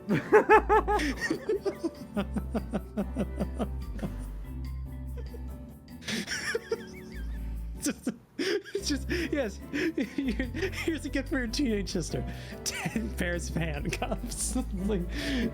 Not even toy, just actual metal handcuffs. I have 12 sets of manacles. I still kept 2 for myself. There's no keys with them, are there? It's just the manacles. It's just the handcuffs. The keys are in her lockpick kit. Just like. Like on one hand, why is she getting this? On the other hand, why do you have this? Why do you need 10? Out of curiosity, were these nabbed from the rabbit's place? So they're not even those kind of manacles. So they're padded. The pink So they've got all right. These ain't manacles. Darius takes them. Whether or not Claudia actually gets these is gonna be up. That's a no. Like Darius is gonna go home, put these in a crate somewhere, and just never acknowledge them ever again. Find a ditch. Shove them in a ditch. It's just like that's. I hope she learned something practical when she was with Siraj. I imagine there's different animal print ones because. But no rabbits are pink. Dragon's tails, This is Darius' These manacles little are sister. used to restrain Dragonborn because they're made of dragon scale. Yeah, Darius ones are leaves. used to restrain Darius leaves to go sleep. Categorized. It's organization. Just leaves, goes to sleep somewhere in the steady plane, away from, like not acknowledging past that. Just like, all right, I'll take these. Thank you. Okay, yep, you're like family. I'm not revoking that at all. This. We will never talk about this again. Valymr would also want to have a small chow of Darius. I'm about to go to the Eladrin Empire, and that's not dangerous at all. So, I don't know if. Well, we fought a demon together. It was a devil, but I called him Dad. Because that was the. You also that's kind not of a just lie. fought your devil, Dad, as well. I mean, No, that's what makes my father an actual monster, is that he is just human. Yeah. So it makes him more scary. A lot of similarities there, but I mean, maybe you can. Yeah, I would have said like yesterday. I wouldn't have agreed. I would have thought that was two different planes. Context. Now I agree with that sentiment, and I have thoughts about how that's gonna have to have. We're gonna have a discussion. It's probably good that I'm not going to be a part of that discussion, because I have thoughts on how that should end, and it's a family matter at this point, and I think there's going to be a lot of family things I have to attend to, because I don't think Alexi's up for this solo yet. So I'll be in touch, but if don't make it out of the Eladrin, it's been a pleasure, I guess. It's been a time. It's been. I'll get you guess. Look, the bits that weren't like dreadful and bleeding and Weren't they made better by friends?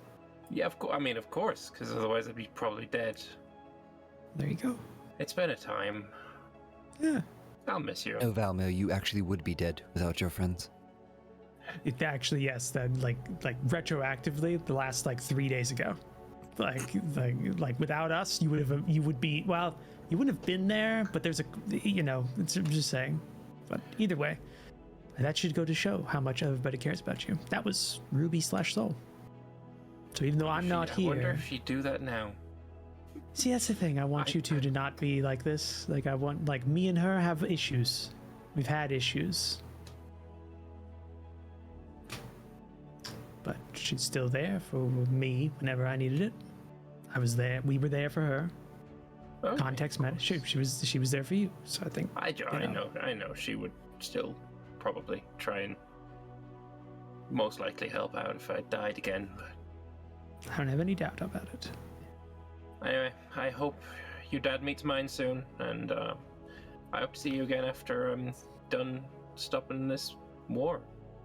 And then you won't have to be so busy with mercenary work, because, no war to mercenary over. We find ways of keeping business going. It's never really time off with it, but you go try and stop it. And I guess I'm going to have to keep fighting in it. Don't die. We tried that. It sucks. I'll try. And Valymr will hug Darius as well. I think Darius lets it happen. He's I think he'll hug back. Is it like a hug, or is this guy It starts hug? as bro hug, but then it's a real hug.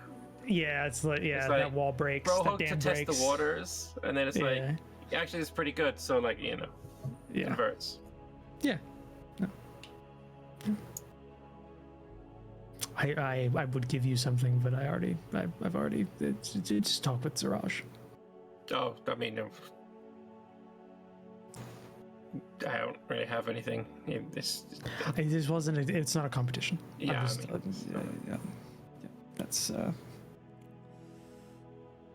right, I'm gonna go. The stereotypical guy interaction, just 20 all right, we had our intermittent moment. We had our intermittent moment. We now have to not acknowledge it and leave this area immediately. Yeah. Okay. Before too long, Breton will also approach Darius and just say, I feel like when I first joined this group, I felt like we had a lot more differences than we actually did. I remember some pointed comments. Yeah. I don't hold a grudge, though. Well, I'm going to apologize anyways.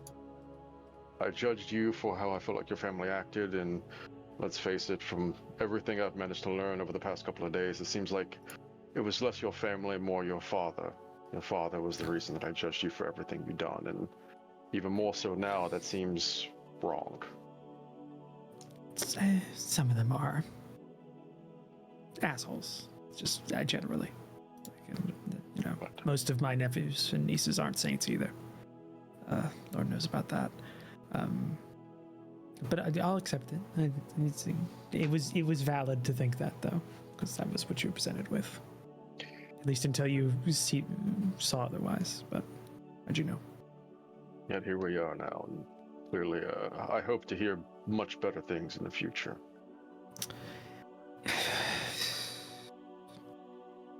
We'll find out. We've got this whole thing to deal with, and then while we're doing that, we also have to fix everything, and then there's my father and everything. There's a lot going on. So there's a laundry list of shit we have to deal with. Yes, it's going to be a busy. It's going to be busy. You're going to be busy with what you're doing.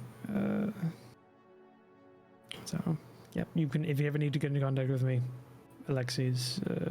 You've got the stone. You can contact Alexi. Oh, I have another one of these. I was going to give it to Soul Ruby, whoever was here, but she's gone for some. I haven't seen her. And he presents a similar just signet of the Reynard. Just if you're ever in an area with one of our presence, an office, camp, or anything like that, you show them that, you'll be welcomed. Take care of it.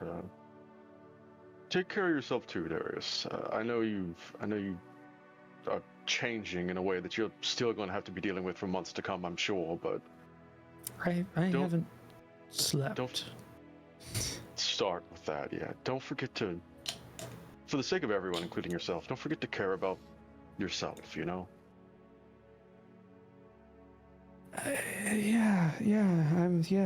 That'll come eventually. Yeah, I will do that. First things first. I need to sleep. You just see it's like bags on bags.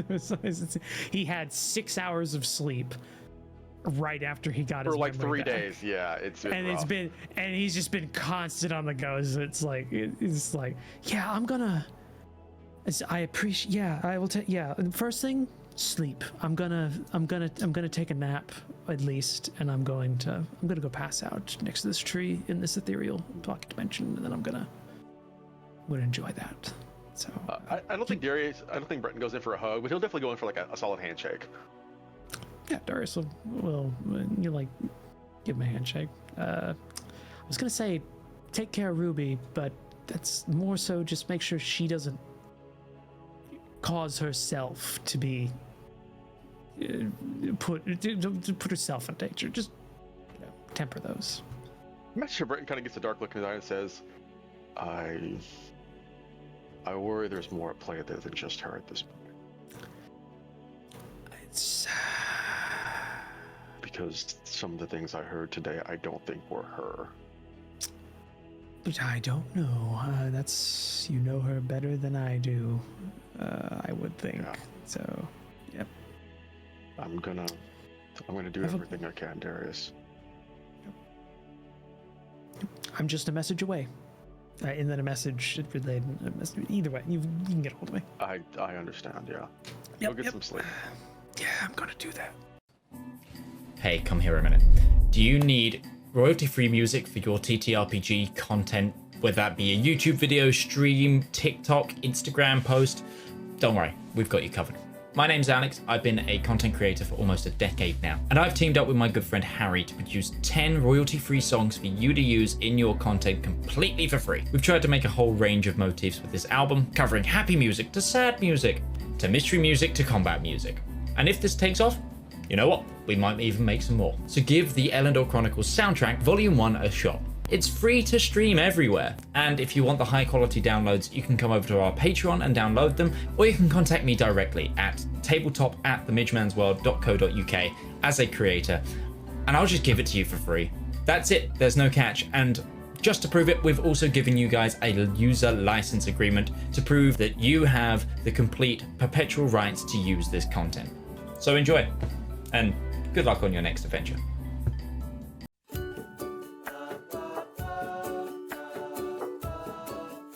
Oh, good day. I'm Martin Sanderson, and I'm the CEO of Avari Military Solutions. We here at Avari know that it doesn't take much to cause problems out on the frontier, whether that be from local pirate raids, neighboring interstellar powers, or even just an unhappy populace with unreasonable demands. Just what is a small to mid-sized regional power to do when faced with these problems? You look to Avari for your solutions. With open-ended contracts, well-trained personnel, state-of-the-art aerospace forces, and competitive rates, we stand ready to help find the right solution to your problem. So if you have a problem, why not call Avari for your solution? Our operators are waiting to take your call, and consultations are free of charge. Avari Military Solutions, a solution for your problem. Avari Military Solutions is not licensed to operate within the Kark and Trade Baronies, the Andes Corps, or any Class A combat zones. AMS is a subsidiary of Omni Radiance Holdings, a family company.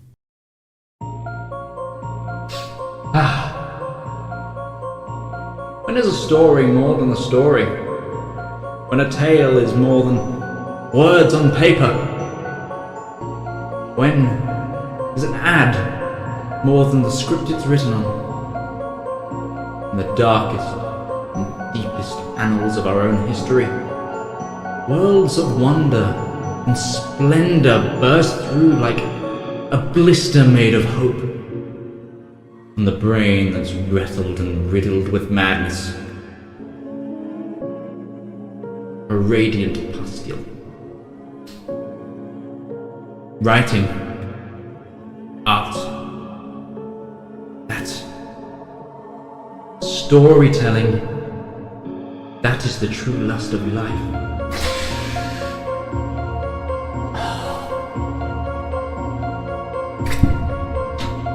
You too can dutifully indulge in art. Like fans of the greats. Shakespeare, King, Tolkien, Seuss, Mercer. You too can indulge through Twitch Prime. Get an extended access to a wealth of knowledge with a simple click, an emotion so small that it could endlessly amount possibilities. Embrace those feelings. Support art. Support the component cast.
you've been given and assigned some lodgings, either in the tiny hut, or not the tiny hut, the cottage, or somewhere within the castle.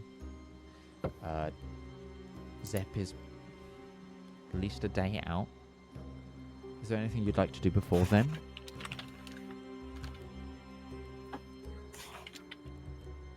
I don't think there's anything that Brett needs to do now, nor is there anything that he can do at the moment.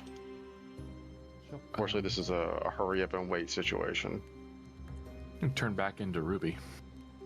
Okay. Or is this still the same day as... It's still the same day, but you'll be able to do it the morning of Zep's morning arrival. after then. Okay. So you wake up yesterday evening, not long after them breaking away from the house, saying the goodbyes to Darius and to some of you. And as far as you're aware, 3 of your party members are now in the hands of the Eladrin. You take your breath, you sleep on it. Sol, would you like to attempt to turn back to Ruby? Yes. Okay. You know the drill. Let's have that wisdom saving throw. Next to Breton, so I get that. 17. Okay. Roll me a d6. Don't get that one. 3 and a 5. 8. The hair returns to color. A fire returns to your eyes. Ruby awakens. Darius and Anton say their goodbyes to you. Final goodbyes is that before they head off as well. Just double checking, did Ruby would give Darius a hug if allowed. And he will allow it. And a parting enchilada. Thank you. Stay safe out there.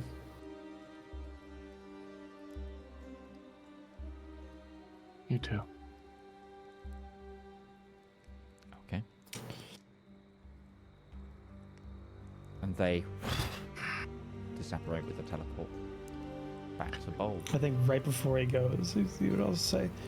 After all this is over, meal tray at the rat restaurant. Penitucci's. Penitucci's. When this is done, Darius, I'll go anywhere you want to go. And scene on Darius. You have any idea how hard it was not to scream inside your own head wanting to yell at Valymr, don't shut up, Soul, you're being a bitch, Soul? Because that's really tough to do. Yelling at Breton, yelling at herself. It didn't seem like Soul, Ruby. I didn't hear that, I'm sorry, say again? That didn't seem like Soul. She's very frustrated. She momentarily advocated for a potential genocide. That seems more than a little frustrated. From her point of view, it was a long term versus the short term. I don't think she was right, but it seemed like Caloris.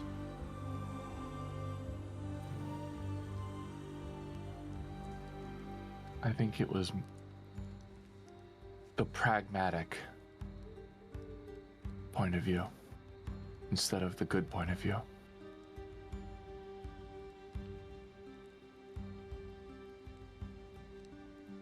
I think that worries me more than if it had been Caloris.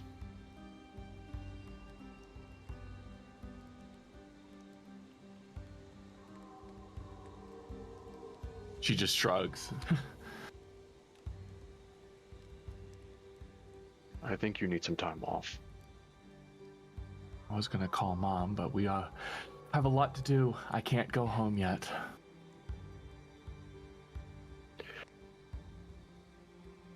Won't take them long to get to the Emperor's capital. We have time. And this is going to be a lot of organizing and setting up. There's no way they're going to do this quickly, but at the very least we should have a couple of weeks. make the time. Tell If anything, just Brandon like poke her right in the middle of the forehead for what's up here. What can I do, Breton?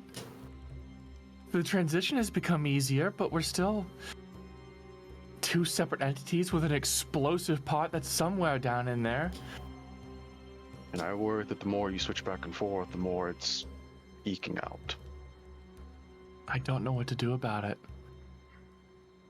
This part that... Okay. Take some time and find yourself.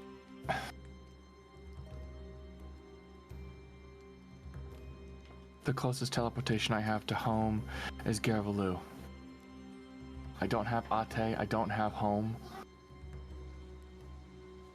We'll see what we can do.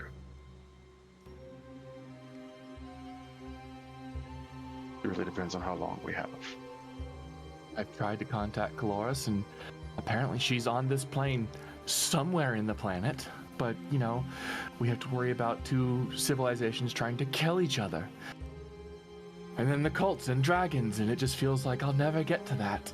There are priorities that definitely trump personal interest at the moment, but it still doesn't excuse not just taking a second ensuring that you know where your head is at. Especially when you've got potentially 3 of them rattling around up there. I will say the conversation Breton is having with Saul right now, with Ruby, I guess, you're very much getting less of like the friendly Breton and more of like the paladin whose job is to keep shit from other planes from eking over into this plane. Yeah, I know. I am no longer a charge, I am a ward. As you're having this discussion,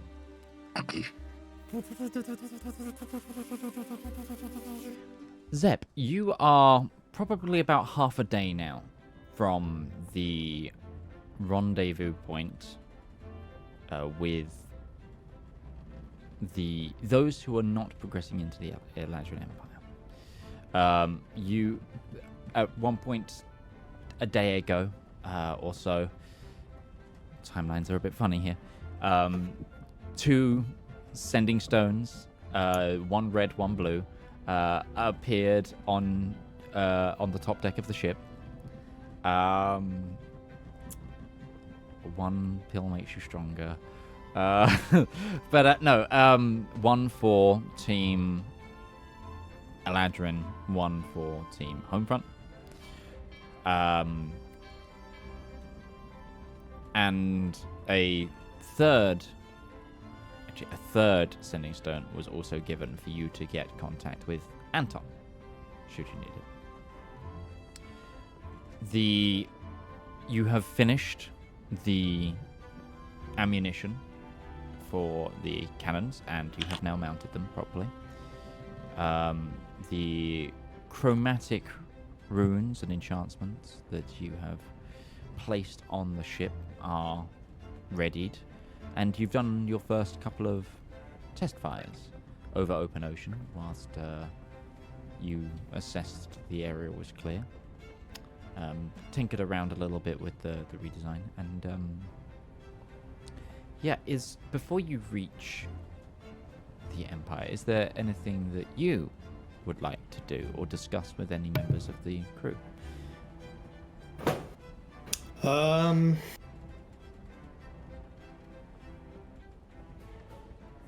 don't think so. Probably come up with some kind of plan on how we're actually going to get into Castle Cullis in the middle of a siege with a ship. Mm-hmm. With Marcus. Yeah.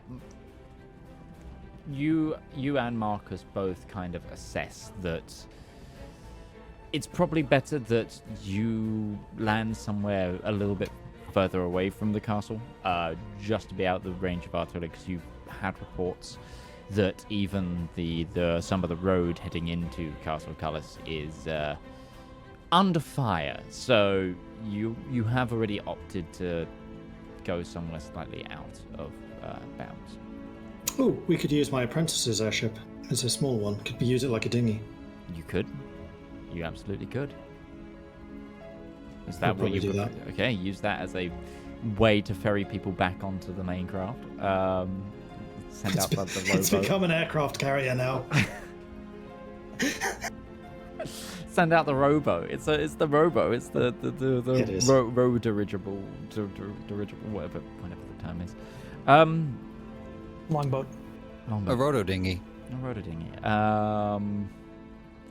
Hate that. So yes, is there any other tasks that you will have wanted to have done in your travel time? Working and finishing on Ziraj's bow would be the main priority, as that was kind of the first thing that Zep was going to work on. Also wanted to take the evocation lens and turn it into a focus for Ruby, as was requested. Yes. How much crafting material do you have? Enchantment material do you have? Just so. Believe quite a lot. Yeah, I know. It's also just like because you've now got chromatic ammunition. We need to just start being a little bit careful. So Zep on him has 500, and the ship has whatever's in the party fund.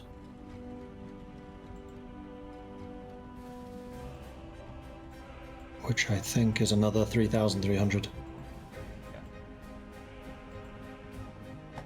I would say to do 3350, yes. Yep. I would say to do all of these things successfully, it will probably drain that.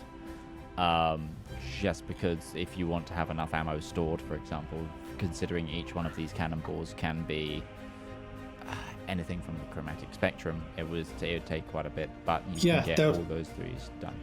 There was something that belatedly occurred to me, actually. I wouldn't necessarily want the ammunition to be chromatic spectrum, actually. I'm kind of say, actually. I'd want the damage to be force. Specifically force. Okay. It'd be slightly cheaper to make them all force instead of the full. Because then I can see that Zep would basically use the design that he used for the bazooka to effectively turn the cannons into railguns, which is why they do force damage then. Sure. Yeah, that totally works. Logically speaking. Okay, so we'll say there's probably about 1,000 enchantment material left then. Okay.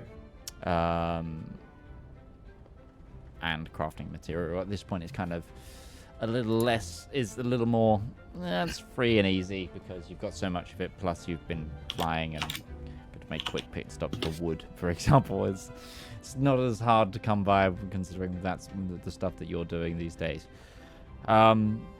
So I will get a gauntlet lens statted up, the bow statted up, and the same damage type, same amount of damage, just it's force instead of the chromatic spectrum on those ammos. But you toy with the design. You do have the chromatic spectrum available should you ever want to dabble again. Mm-hmm. So there has been you've got a lot of messages from your group, and there's been a lot. Just to put it bluntly, how's Zep feeling right now?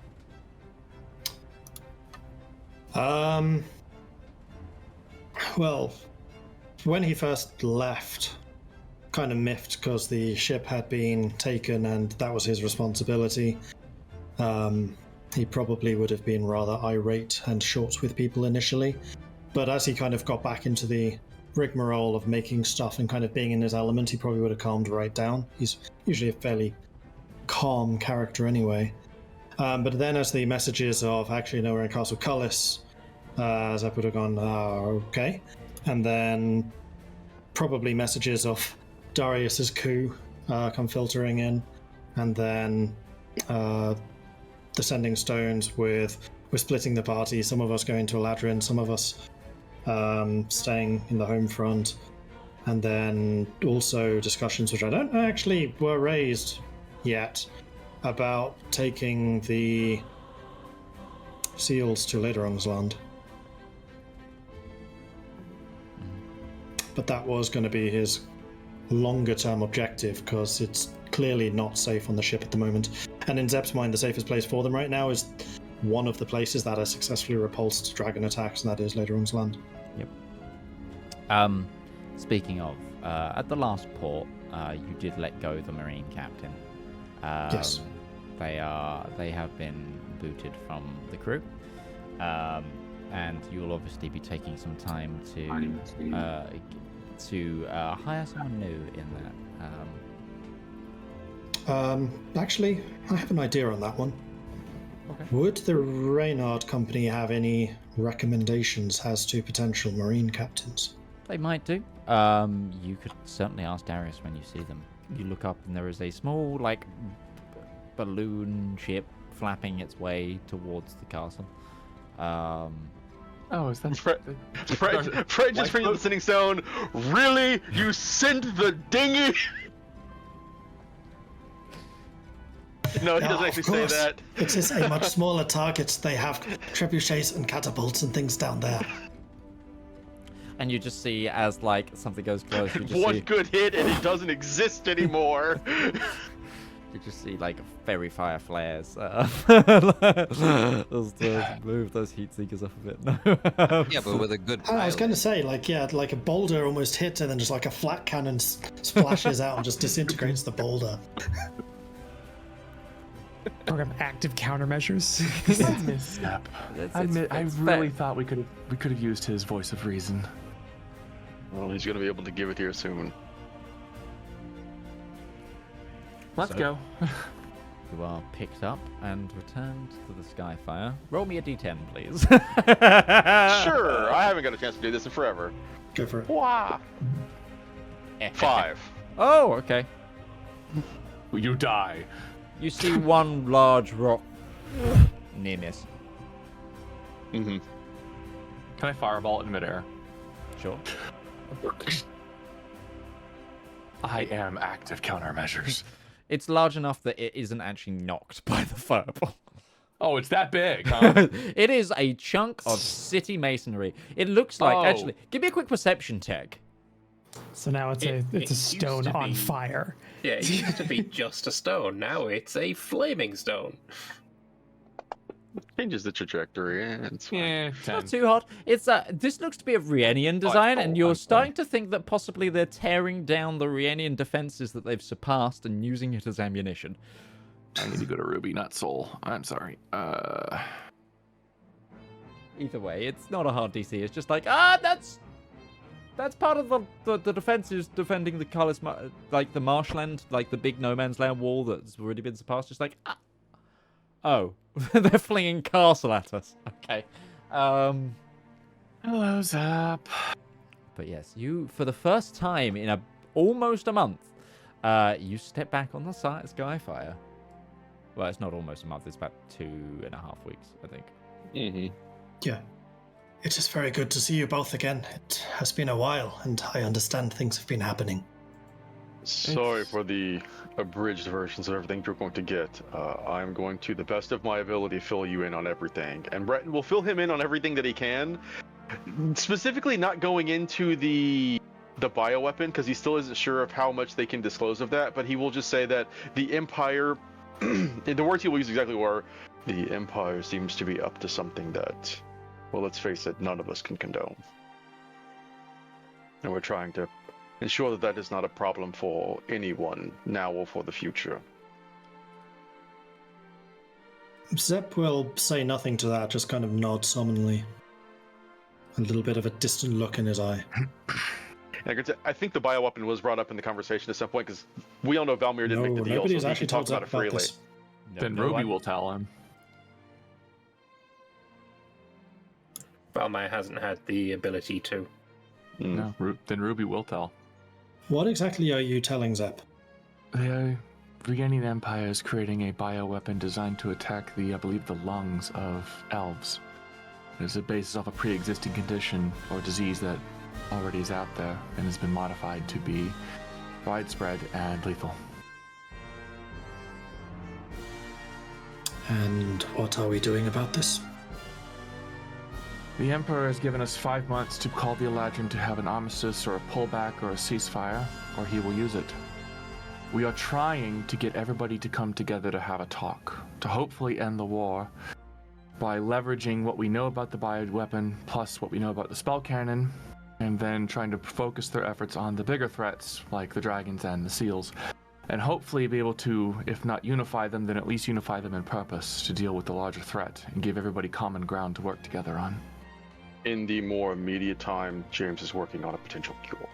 That is also, yes. And James is going with the others to Eladrin, I assume. James, Valymr, and Zeraj have gone to the Eladrin Empire to bring them to the table. It's our job to go to the Reynard Empire, Lygren's Land, and Nardathel to do the same. I understand.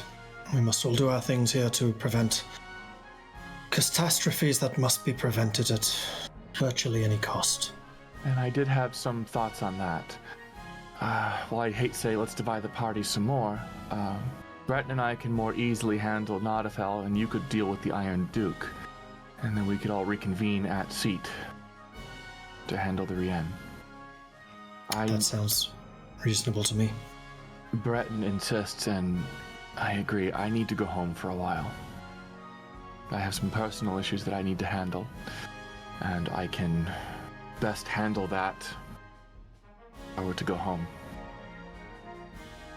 Do we have any idea what the time frame is that they will be in Eladrin for? No idea. We know it's going to take them, give or take, 5-6 days, maybe a week to get to the capital. But if that's that long, then that guarantees we have at least 7 days before we hear anything from them. He will show the extra sending stone that was received from Anton. I am in contact with James, though. And these appeared for me as well. I believe I'm in contact with both of the, how did the letter put it, captains. Brett just blinks, and Anton clearly putting the work in. I did thank him again and maybe apologize again for throwing him off the boat.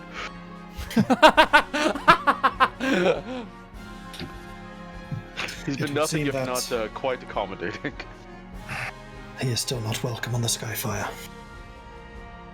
If it's not terribly difficult, I don't have easy access to teleport to home.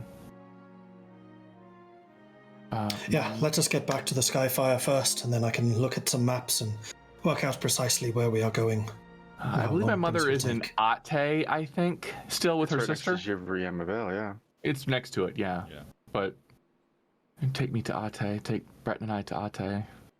This is the one concern we do have with this, Zep, and this is the big one. Nardathel and Lygren's Land, as far as we know, are not aware of the Rien's plot. And for the time being, probably should not be. Just try to arrange the meeting. We also need to collect all the evidence we have regarding the cultists and their plot, and the seals, so I would also not mention that we have one of them. Well, my immediate idea was to drop one of the seals off in Lederungsland. As we know, Reshin has successfully withstood a dragon attack already, and I believe they would be well positioned to continue in this. You'd give the Iron Duke the shroud? That is my thinking at the moment, yes. I'm not opposed to that. Although, admittedly, I'm not as familiar with the Iron Duke as any of you all are, but I do have concerns of he either managed to repair the item that allowed Joanna to be created.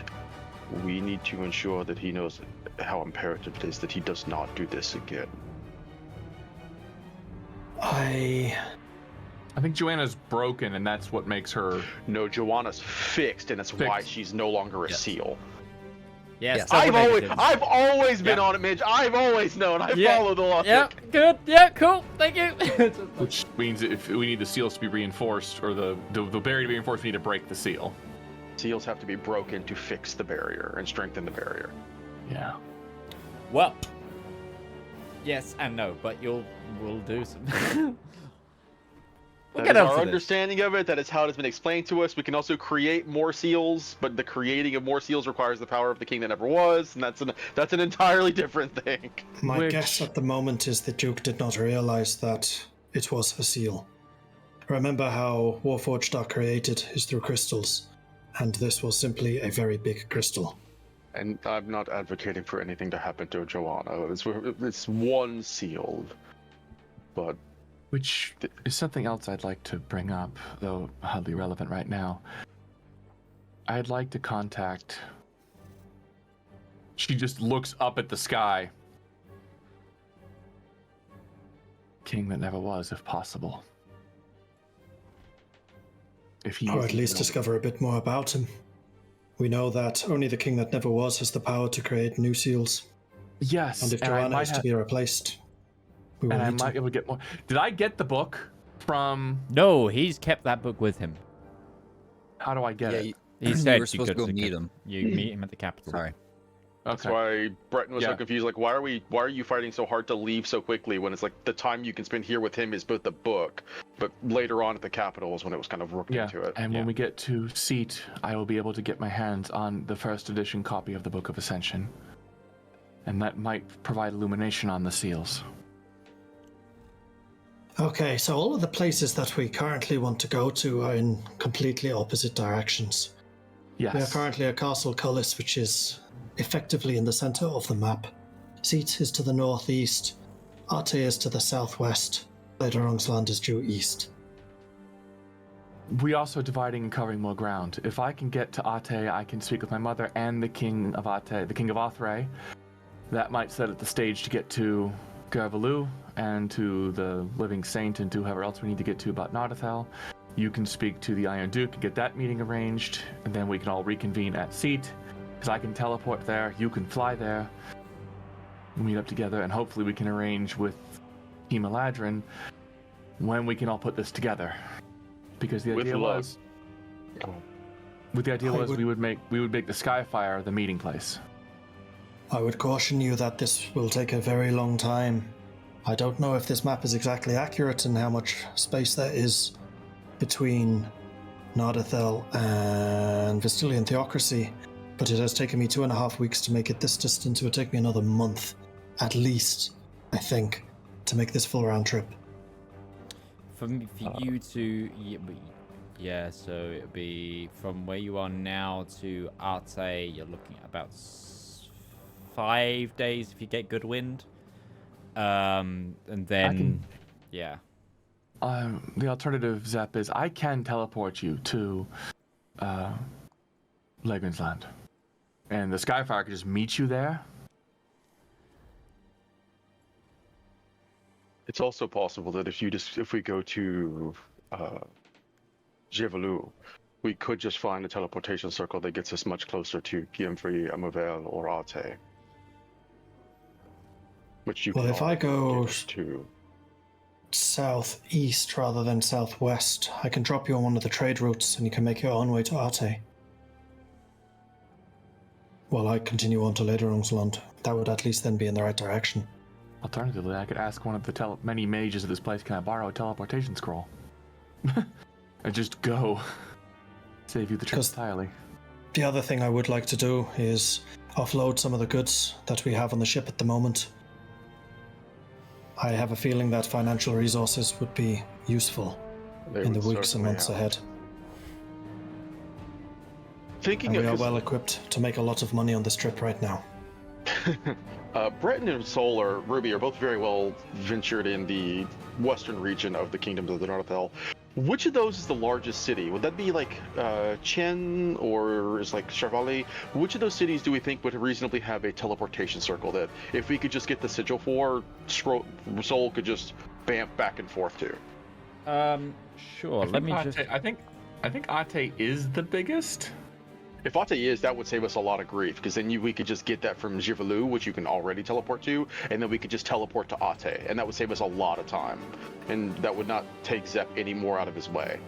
Givalu would also kind of be on the way. Like, it's far less out of the way than Arte, which is literally the opposite direction. So, so you're looking for the largest cities in Othray. Mm-hmm. So Yes. So Corvalu's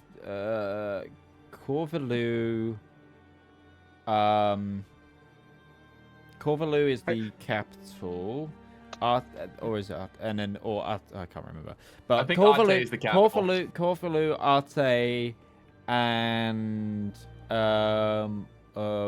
Mordante. They're the three biggest. I believe. So reasonably, we might be able to find a teleportation circle to Ate. Potentially. Yeah, quite possibly. And if anything, we could get a scroll inside of Gervalu anyway. I would just point out as well, just time-wise, if you teleport to Gervalu and then start on your way, you'd still also cut down on the trip because Zep still has to make the slow way to Gervalu. So it wouldn't necessarily cut a lot of time off, but it would be shorter than riding and then drop off and kind of thing.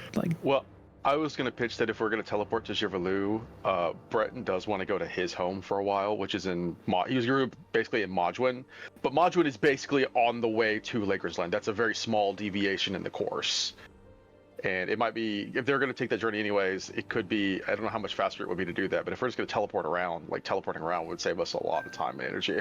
Or we could fly to Modwin, get dropped off, because they have a library there and they have a mage's place. I can get teleportation scroll from there. You could spend time with your father. I could teleport us to Ate from there. And also a bustling dwarvish industry. They may love that furniture if that's want to be one of the places we try and offload some things. You're not wrong. It wasn't furniture we're carrying. We're carrying books. You're carrying books, yeah. Books. Okay, well, they have a very large library. They would love They have a huge library, yeah. They do. Well, there you go. That could be huge. Yeah. Compound's also the capital, so there'd be probably some academies there as well. It's not the capital. Or not the capital, but it's like the second largest. Yeah, so it's not the capital, but it's the largest city. It's New York. It's NYC to America, essentially. It is. Yeah. It's the place everyone thinks is the capital, but it was also destroyed by dragons recently. More or less. Destroyed or attacked. It'd be nice to see Compound to see how it's doing as well, just out of curiosity. But that would take us maybe 1 or 2 days out of our way, so that would not be a big deal. I don't think. You were there for that. You saw what happened. There was also an inn that. I wasn't. No, sorry, I was going back to Ruby. You were there. You saw that there was a giant beam of light as a little girl almost blew up an inn and did wild things. Remember, it was a long time ago. Let's take the Skyfire to Modwin, get dropped off. We could probably find a teleport scroll from there. Take that to Ate.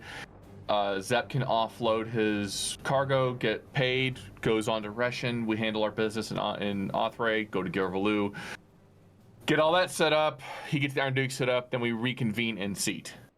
In fact, yeah, Modwin's a fantastic place to go. Sell the books to the library, we buy metal, send that to Reshin, which is an industrial hub. There we go. Yes, you're playing Guild Wars. Yeah. Well, and I mean, if we were flying, I feel like more Elite Dangerous vibes. And I'm fairly certain we can already teleport to Seat because you've already been to Seat. I do have the scroll for Seat, yes. Which would be very quickly as well. So we would honestly possibly even beat you back to Seat, so. If you're teleporting, you certainly would. Mm-hmm. Okay. That sounds like very well. Then I would say destination Modwin. Okay. Let's go stop this godforsaken war. And with the call of let's go stop this godforsaken war, you guys begin to set sail. Set balloon for Modwin. Set mast. It's like full throttle your way towards Modwin. With the situation settled and goodbyes shared, Valymr, James, and Zedaar take to task and begin their journey to the Elandrin Empire. So you are shown to the same chamber in which you first met the Emperor.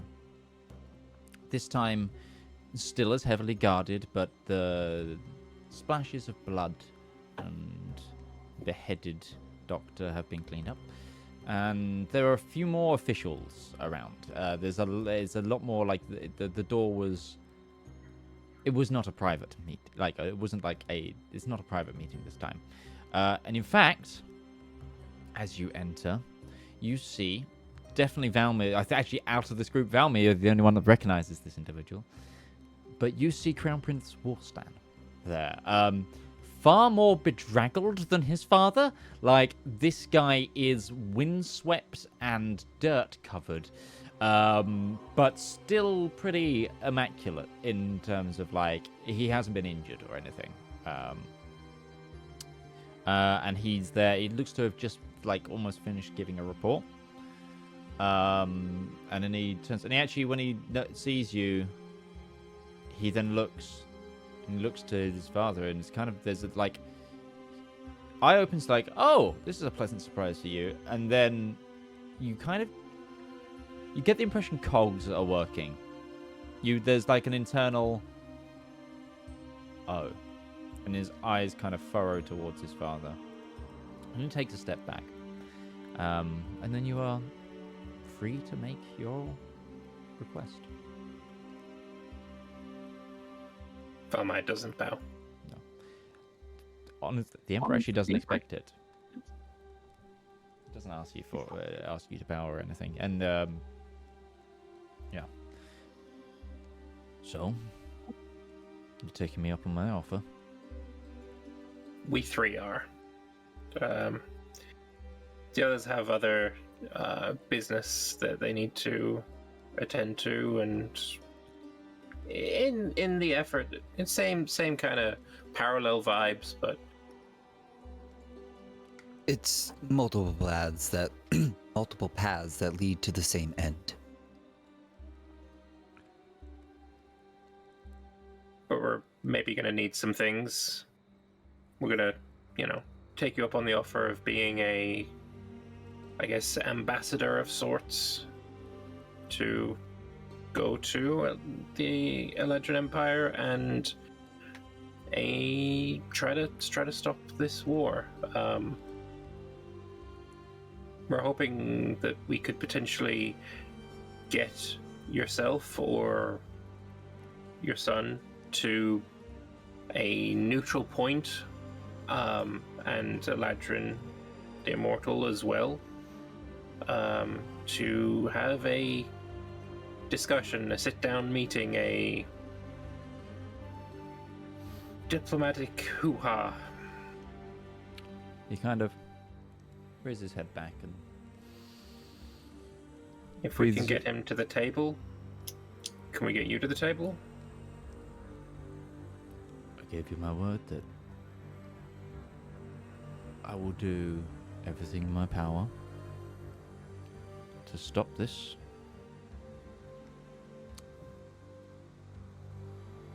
And that includes talks of peace.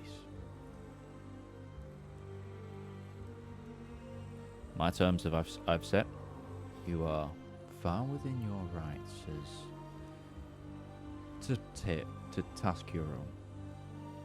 I can give you positions as ambassadors and call for a truce. I'll send for an outrider to the war camp across the no man's land, white flag in hand, and see if we can get you over there. It's useful that it's yourself going, Valymr. My conscience wouldn't allow anything else. That and your family's banners over there. No wonder you're having so much problems. Harsh but fair. I will get you letters of mark of representation. My son has given you his seal, but he is one of my own. I'll take it.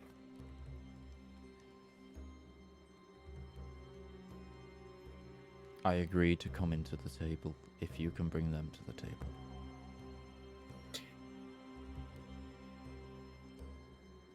Is it possible that we could get that in writing with a stamp of your seal as well? That would be quite helpful.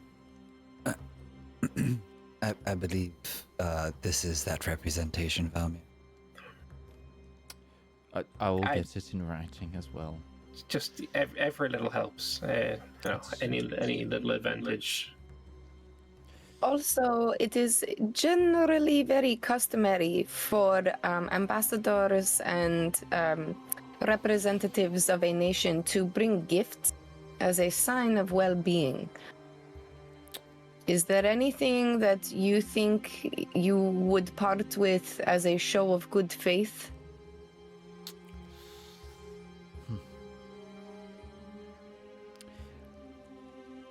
I will be releasing 5 prisoners to go across no man's land with you.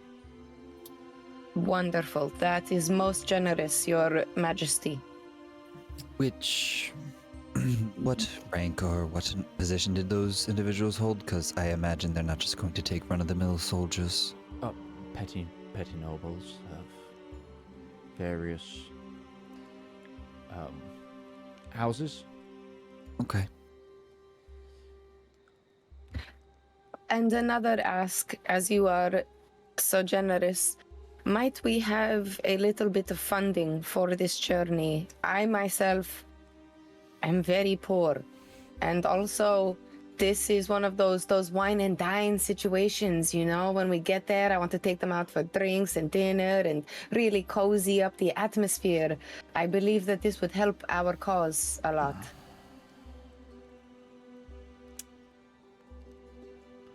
I will send you with a chest of 2,000 gold. Very generous, Your Excellency. Thank you. We can do two. Actually, there's a moment where he kind of breaks and has to like look to one of his officials, and the official is like, sharp nods. Because if you remember, you may have heard that the Iranian Empire is in dire straits financially right now. So, is there anything else? Do you have any mages at court that are well versed in enchanting? Our artificer and chief enchanting officer, our CEO, is away on business currently, and so I was wondering if for transportation purposes, if you would be so kind as to procure a bag of holding. This would aid our people very much. I do not have a bag of holding. I'm sure if you have extra items that the Eladrin will give you stuff to carry them. Ambassadors normally are looked after, except for that time a few of them got beheaded, but that was like 400 years ago. You're fine.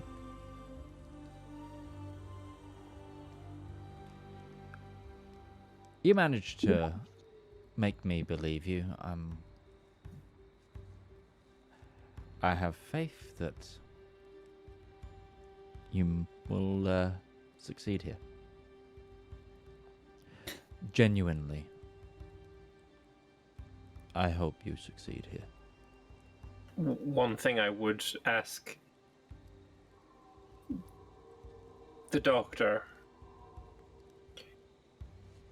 what happened to his body?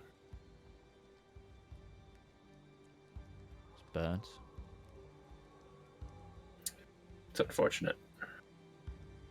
I would have offered his head as a goodwill gesture. Were his did he have any notes on the plague that he created? Anything that we could use as evidence as well, to convince the Eladrin that this threat is real? We are looking into that. He should have destroyed everything as part of our deal, but I don't trust him as far as I could cut his head off. So, we're looking into it. Okay.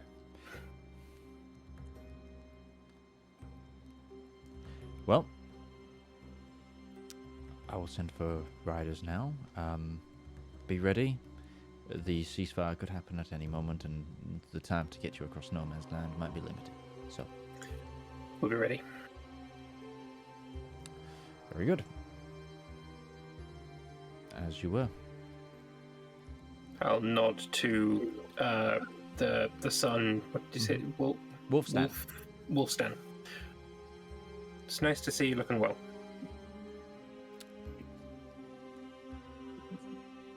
You're looking stronger than ever, Valymr. Trying to be.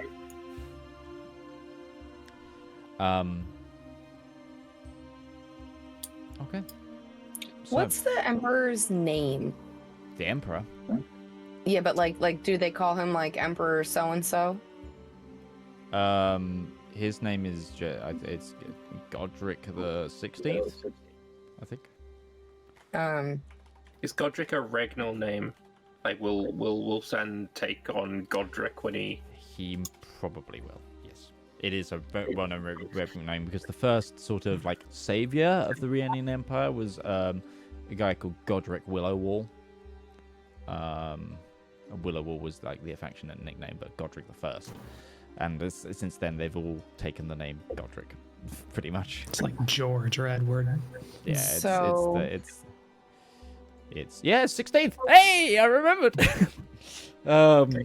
Yeah. Everywhere that we go before we head into the Eladrin Empire, like while we're waiting for our missive to head out, I'm just going to tout the generosity of Godric, Emperor Godric the 16th, the Peace Seeker, and that's what I do until I leave. I'm just a bard at this point. You're trying to rumor mill? Okay. Give me just a persuasion as you just try to do this. Sure. God, I'm so bad at this. Oh my god, you're so bad. But you keep trying to do talking things, my friend. It's not bad. Okay, just a few people going. You only have to wait about 30 minutes before you hear like horns, like one starting from an outer wall, one then the middle wall, and then one like above the gatehouse, essentially where you've kind of congregated in this the sort of inner deeping area of the keep. And in rides a man in full like heavy chain, pauldrons, and a big wolf's head cloak over one shoulder, like this big dire wolf essentially, rotating down, and then like the cloak seems to like almost like go into like armored into like the armor and make like form up furs. He's like holding what seemed to be a white flag, like tied to a lance. But then you also see there's like lots and lots of like battle axes at his side. Like there's one like a great axe adorned to the side of the horse. Like he's got like two small hand axes flanking each side. He's got a big rondel shield. And then you realize as well that at first it kind of looked like it was horse armor, but no, this is not a horse. This is a hippogriff. But it's like a wingless one. I think, is that right? Yeah, it's it's like a demigriff. A griffin? So when the wingless hussars arrive. So it's part lion, part eagle, part horse. No wings. It's the flightless Chimera? version. I can't remember. Is it a demigriff? Demigriff. Yeah, it's a demigriff. So it's like a tiger eagle thing. No wings. And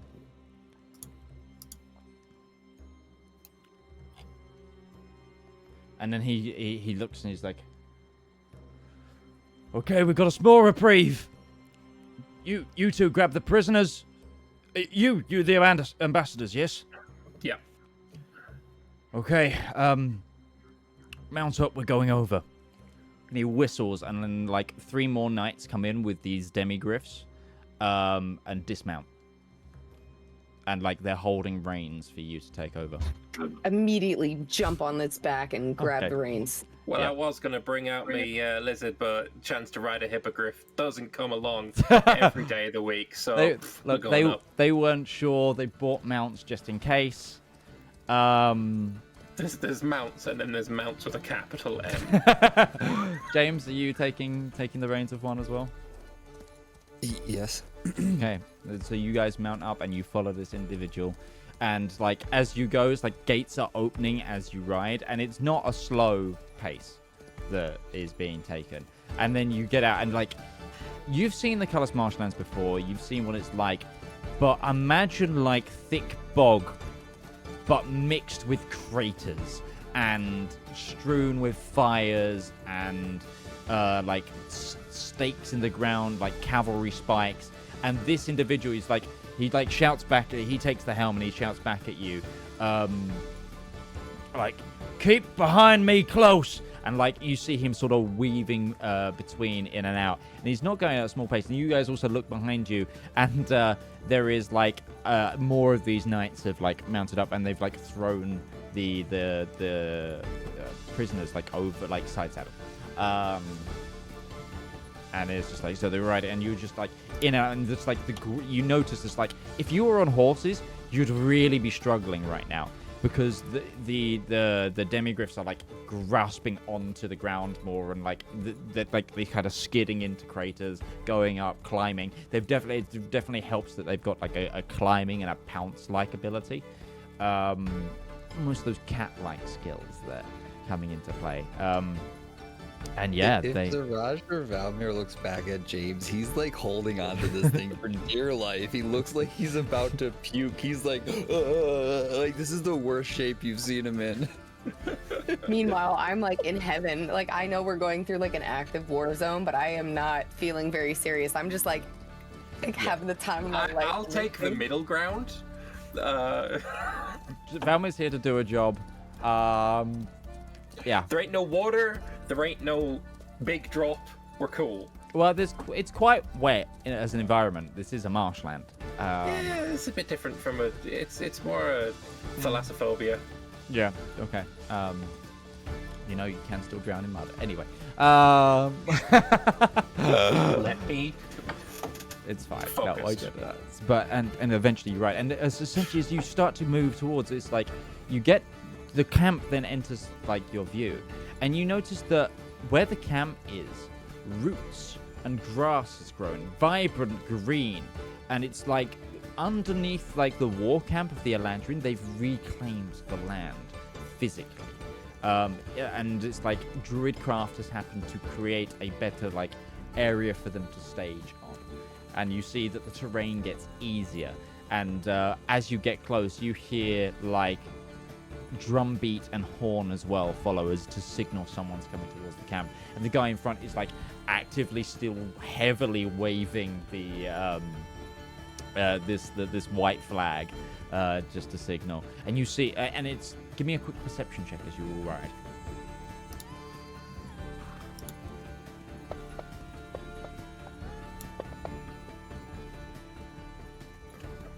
Pretty good roll, 19 for me. I got 25. You begin to notice it as it comes in. It's just like, so within this Druidcraft land, you also see things that look like tree stumps and elements of like trees and walls. But then you see that they interconnect. There's gaps, and in those you see like the front of a ballista, and like emplacements almost. And then you also see like archers readied. Slightly lower their bows. There's like and it seems like that almost like camouflaged within this Druidcraft there are traps, there are the trenches as well. It's like it is a well defended area. And then you slowly, you know, you come to that sort of gradual stop, and in front of you is like a line of 5 individuals, one who seems to be leading the group, and like 2 one side, 3 the other, all of them standing singularly, nobly, ready to receive. And they do, like, even when like the wind and the dirt kicks up as you guys like slow, like their hair blows, but they are just like so stern. The knight that led you over speaks. I have with me the ambassadors, and as a token of the Emperor's grace, we have released 5 of your nobles, and those nobles are let off the horses. And then not the horses, the demigryphs. The knight then nods to you folks, and then sort of wolf like whistles, but there's like almost like a wolf-like howl to him when he does that. And the knights that escorted you across begin to take off, and once you dismount, the demigriff also does. Can I do an insight check to see if this dude is part werewolf? Yeah, absolutely. No, I got a 10. You totally think he is. You totally think he is. Was that a smell check or like perception? Like, were you using your eyes, or were you like giving it all like the smell and everything? Actually, you know It what? was a vibe You've got cat. This is dog. Like roll this at advantage for natural predator. Like 17 with advantage. there's something about that individual that is like possibly werewolf. You don't know, but there's something wolf-like about them. Hmm. And as you dust yourselves off, one of the 5 people lining up steps forward.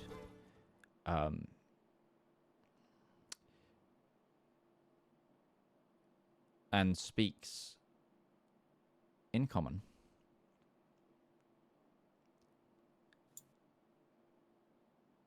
Good afternoon. You are the ambassadors, correct? That is us. Very good. Thank you for meeting with us. I am Commander Faithrith. I will be your escort and guide behind the lines.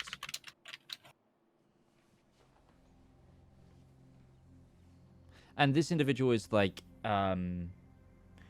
it's hard. They're kind of, they've got that sort of like physicality. They've got that almost agender, almost in the similar of like that the bone structure of like David Bowie, like young David Bowie, like the where it's just there's an elegance and grace to how they seem, but they themselves seem to be not fully blood elf. They seem to be elf and something else. So they're not Eladrin. No, they're not an elf. Eladrin. This is an elf of some sort. Okay. It's some kind of half elf, but not human and elf. It seems. Could it be something like a wood elf a wood elf and a elf elf? High elf. Yeah. No, this seems. Give me a history check, Valymr. 21.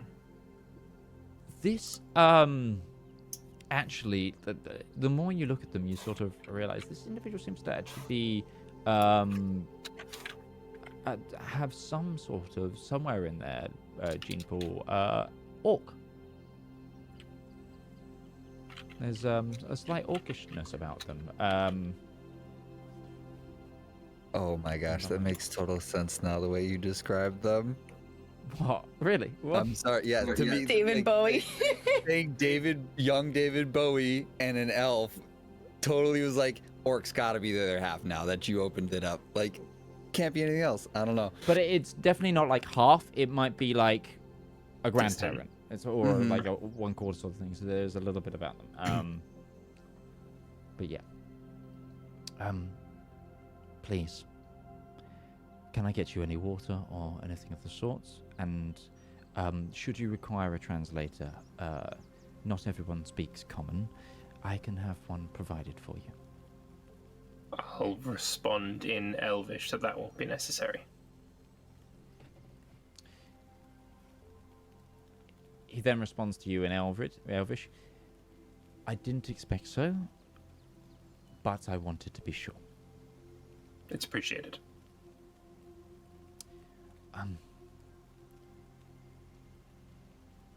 Valymr, give me a quick perception check. Can do. Sure thing. That's another 21. A couple ways back, towards the inner circle of the camp, there is an individual that is staring at you.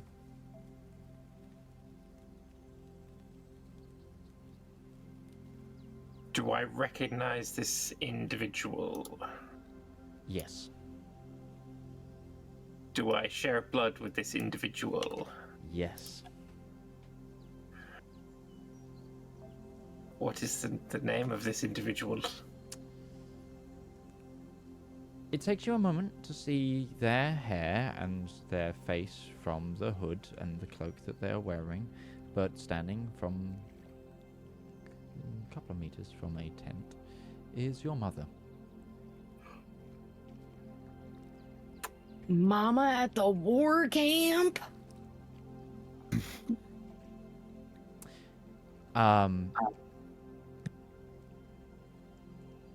So, Do I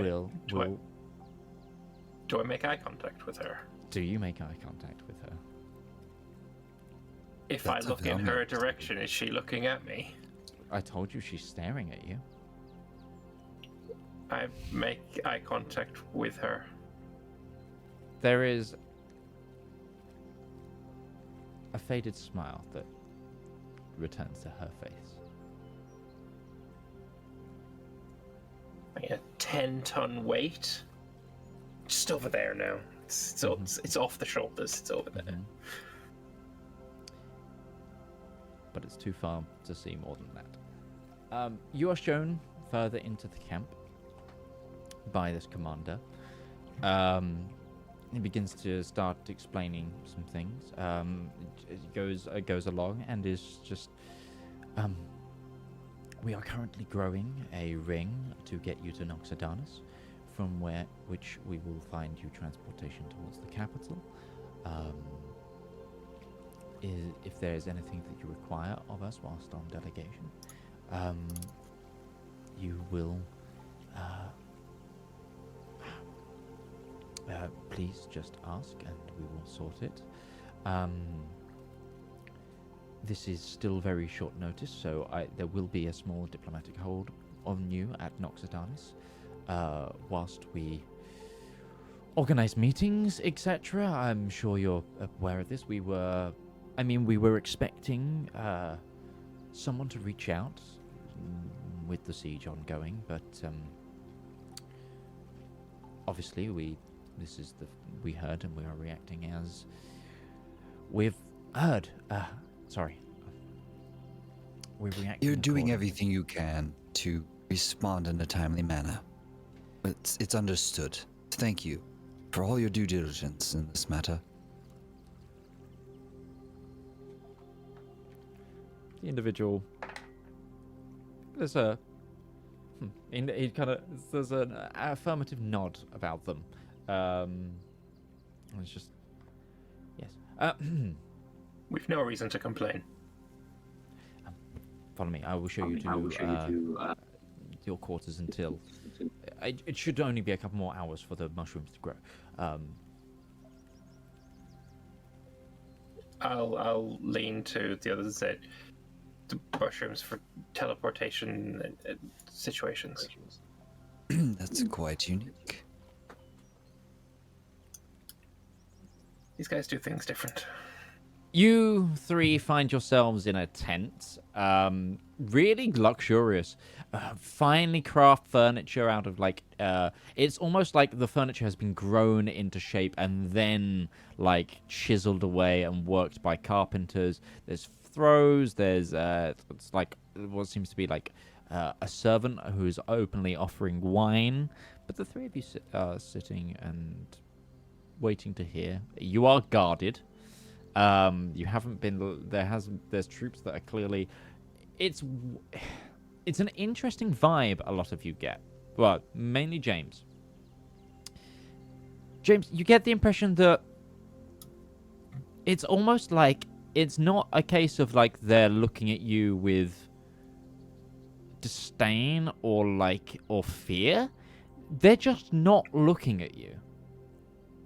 They're just not If ever they need to grab attention or something, everything's directed at Valymr, or even at Zedaar.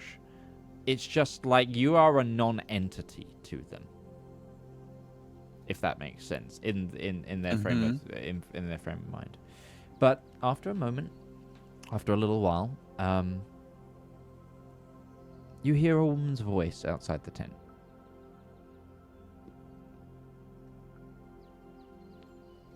And then an individual that Valymr heavily recognizes enters.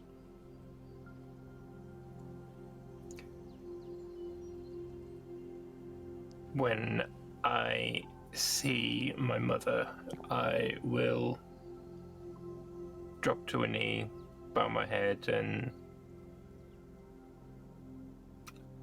wait. I will also follow Valymr's cue and drop to a knee and bow my head and show respect. I'm gonna stand there like I don't exist. Elven eyes work through mirrors, and you're clearly not. They just can't physically see you. Yeah, there's vampires. They just they work through mirrorism, and it's just like elves can't see vampires. New law dropping right now. I love it. I'm sorry, I couldn't help it. Wait, if James became a wizard, could he cast mirror image, or is that just not a thing he can do? Anyway, sorry. She takes off her hood, and this instantly you notice that this woman has very similar features to Valymr, less be it all the demon stuff. And she just opens her arms like to try and hug you almost, Valymr. I will stand up and hug her like a 10-year-old hugging their parent. Mm-hmm. Like he's like visibly incredibly emotional. Mm-hmm. Mm-hmm. And she just kind of holds the back of your head and kind of grips it pretty hard, and then lets you go, and just kind of slaps you. And it's just in Undercommon. You're such a fool sometimes, Valymr, but I am so glad to see you. He's crying. And he's gonna say, I'm sorry. I'm sorry. I couldn't help it.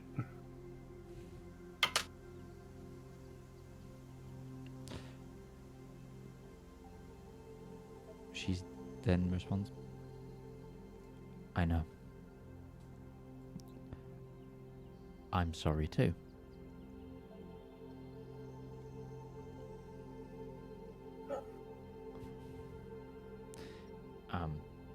That man's a fucking mess. Mm-hmm. Like he's just a mess.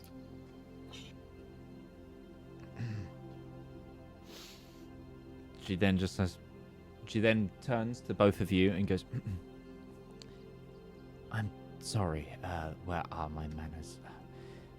I am Valaya Kensek, High Matron of Kensek Keep, the Guardian of the Waystone. Hold on.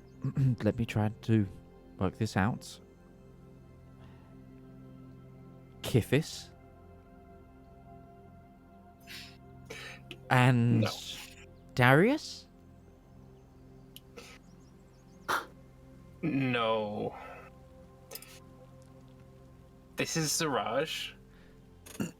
Right. Quite Right. Okay. Kefes hasn't been with us for some time now. We last saw him. That's not important. And this is James. I'm so sorry. Siraj, James. It's a pleasure to meet you both. Pleased to make your acquaintance. Your son speaks very highly of you, and as the leader of our group, we follow him into all manner of danger, and he has said that you and your instruction has taught him everything that he knows.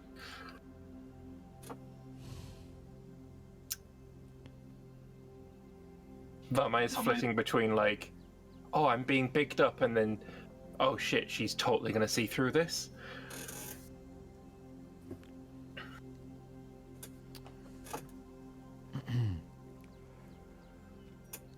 Right. Okay. Well.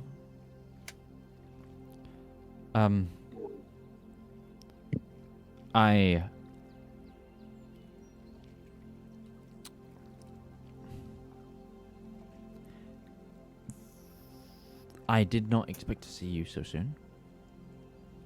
My contacts in Solarum told me they saw the skyship flying over the water. I thought it'd be a couple of days before we'd get word of you over here again.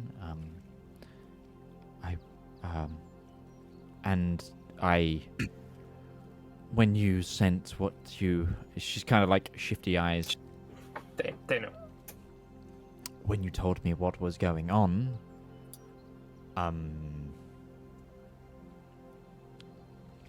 I had to start doing things, so this is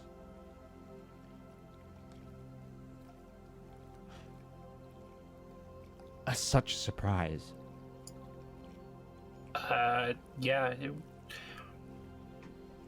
So, when I sent you that, we didn't know what they were planning. And there was no real intention of crossing over and all of this. But they have a weapon that would wipe out all Fey-aligned. And so I've convinced the Emperor to... I've convinced Emperor Godric to allow me to come here to try and bring the two emperors to the table, because we have 5 months before they're going to use this. They have a plague that they could release that would wipe us all out.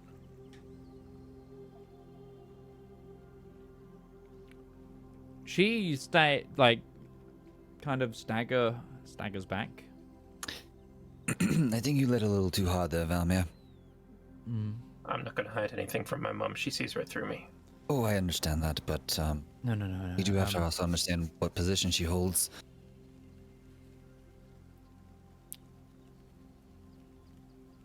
No disrespect to you or your allegiances, Madam High Matron.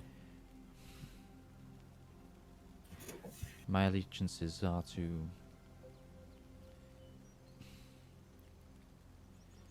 my realm, first and foremost, and my family at that. I'm actually visiting camp under the auspices of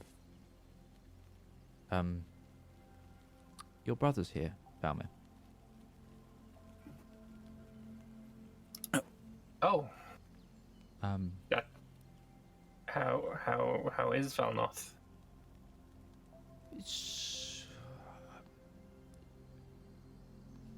enjoying himself, which is, well, as far as he lets me know, anyway. But he sought the call of adventure when the war started. Sounds like him.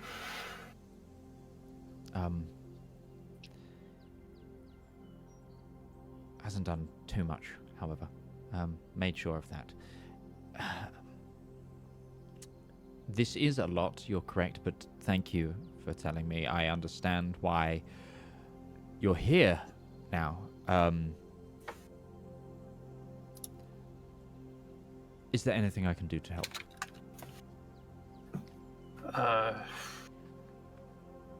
I think we need to talk with either Eladrin the Immortal or I guess Solana.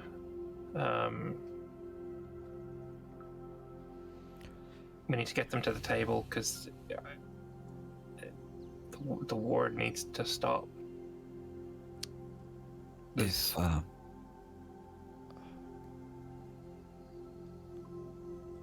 This is going to be interesting, tough. Solana will try to take this meeting with you. She has been running the court, and our fair emperor has been residing at the Winter Palace for his health. Of course. However, I feel like it would be better on his ears than hers. I will see what I can do, but no promises. Madam Matron Mother, do you know of the other issues that are happening right now beyond just the war effort in terms of the void dragon that came out of a portal in the sky, disrupting time and space?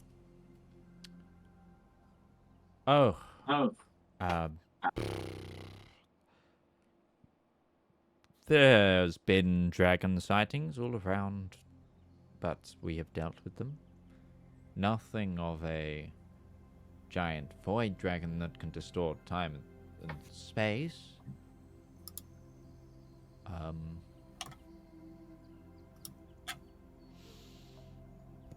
Well, it is our hope that bringing a more serious issue to light than just this war it will allow us to perhaps get both parties to the table.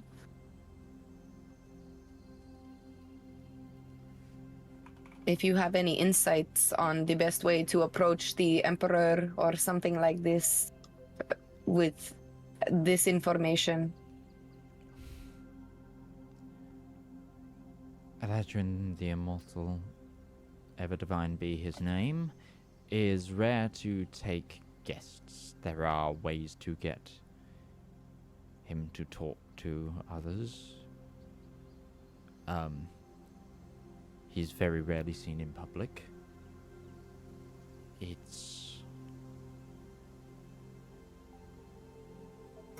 There is the Solstice Ball coming up. Try to get yourselves invited to the Solstice Ball at the Winter Palace. It'll be on the 15th. Thank you. There is another matter. I believe Valymr had discussed this with you previously, but a friend of ours was turned into a tree after being captured. Yes, I tried to purchase the tree. I could not. It was bought by the royal estate. Excellent. Well, then, would you mind just looking over this document? I never sent it or anything, but I forged your signature. Doesn't it look good? Purple to very heavy turns to red. It suddenly become a red tiefling. Suddenly. The eyes aren't quite right, but almost. I'm kind of flattered in a slightly disgusted way. Do you mind please. just... I can burn it. Yeah. She just begins to rip it up. I feel awkward after that just happened, but if I may be so bold as to ask, you did mention giving us some aid. It is my express intention in coming here to provide a cure to this abomination. Good. In the event that it is not controlled. And I also would seek to help the elves as a whole in curing this disease where this weapon was derived from. With that intention, If we can get that as a message, maybe it would help get us a leg in the door to seeing Eladrin. It is my understanding that he is plagued by this thing himself, and it is slowly stealing his immortality, and I could use whatever it is he has as sort of a sample or a basis to start my research. I understand that it is a very high ask, but reach for the stars, they say.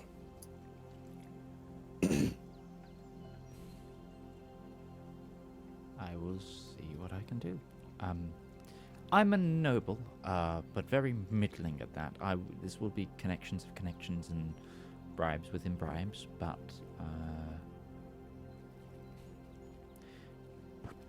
your friend, just to home back, he was originally on the King's Road.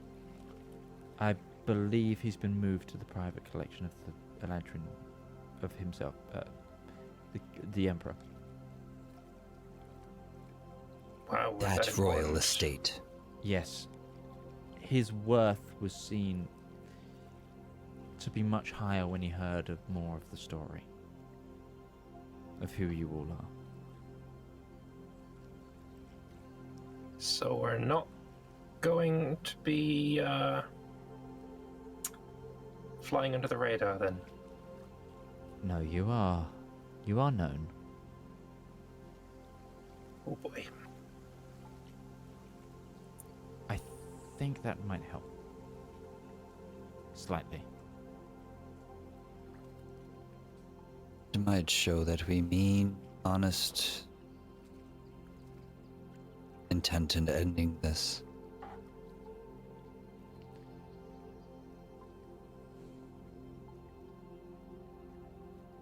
Anyway, I must go. I will see what I can do. I hope she turns to you and starts to speak Undercommon again for Valymr. I hope we can talk more soon. Hope so too. She sort of nods and bows to both of you, to all of you, and leaves. As she tends to leave, I'm gonna get another hug. Yep, you kind of catch her hand, and she embraces you, and then leaves. Thank you so much for watching this pre-recorded episode of the Elendor Chronicles. We'll be back next week with either another pre-recorded episode or an extended live episode. We'll see you then. Thank you to the cast, and bye-bye for now.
Hello everybody, what you're seeing here is a pre-recorded session. Now, I'm going to be cutting in every now and then with a few describers of the time jumps. The reason this is pre-recorded is because at the end of the last session, we found it necessary to talk through what scenes we wanted to produce and almost begin again with a mid-season break and a session 0 to clear heads, clear discussions, and those kind of things. With that in mind, this episode includes difficult themes, including discussion of illness and disease, the likes of which the world experienced as a whole not too distantly in the past. With that in mind, extra viewer discretion is advised. Now enjoy the episode. Last we left off, Breton, Zedaar, Valymr, Sol, and James had just exited the keep of Castle Cullis, with the large majority feeling that the party itself had different goals. Sol, you had contacted Zep, correct? Yeah, tell him to come pick us up at Castle Cullis. So you'll be waiting here after a few moments in time. You feel the force around you of someone teleporting nearby. It's next to me. It's near to all of you, just into the courtyard of the castle. And there you see Anton and Darius, who had caught up with the ongoings of there's the possibility that an ambassador had been kidnapped on their island and they needed to follow a portal that had just closed on their island, which Anton was alerted to. And they join you here in the mud of the main courtyard.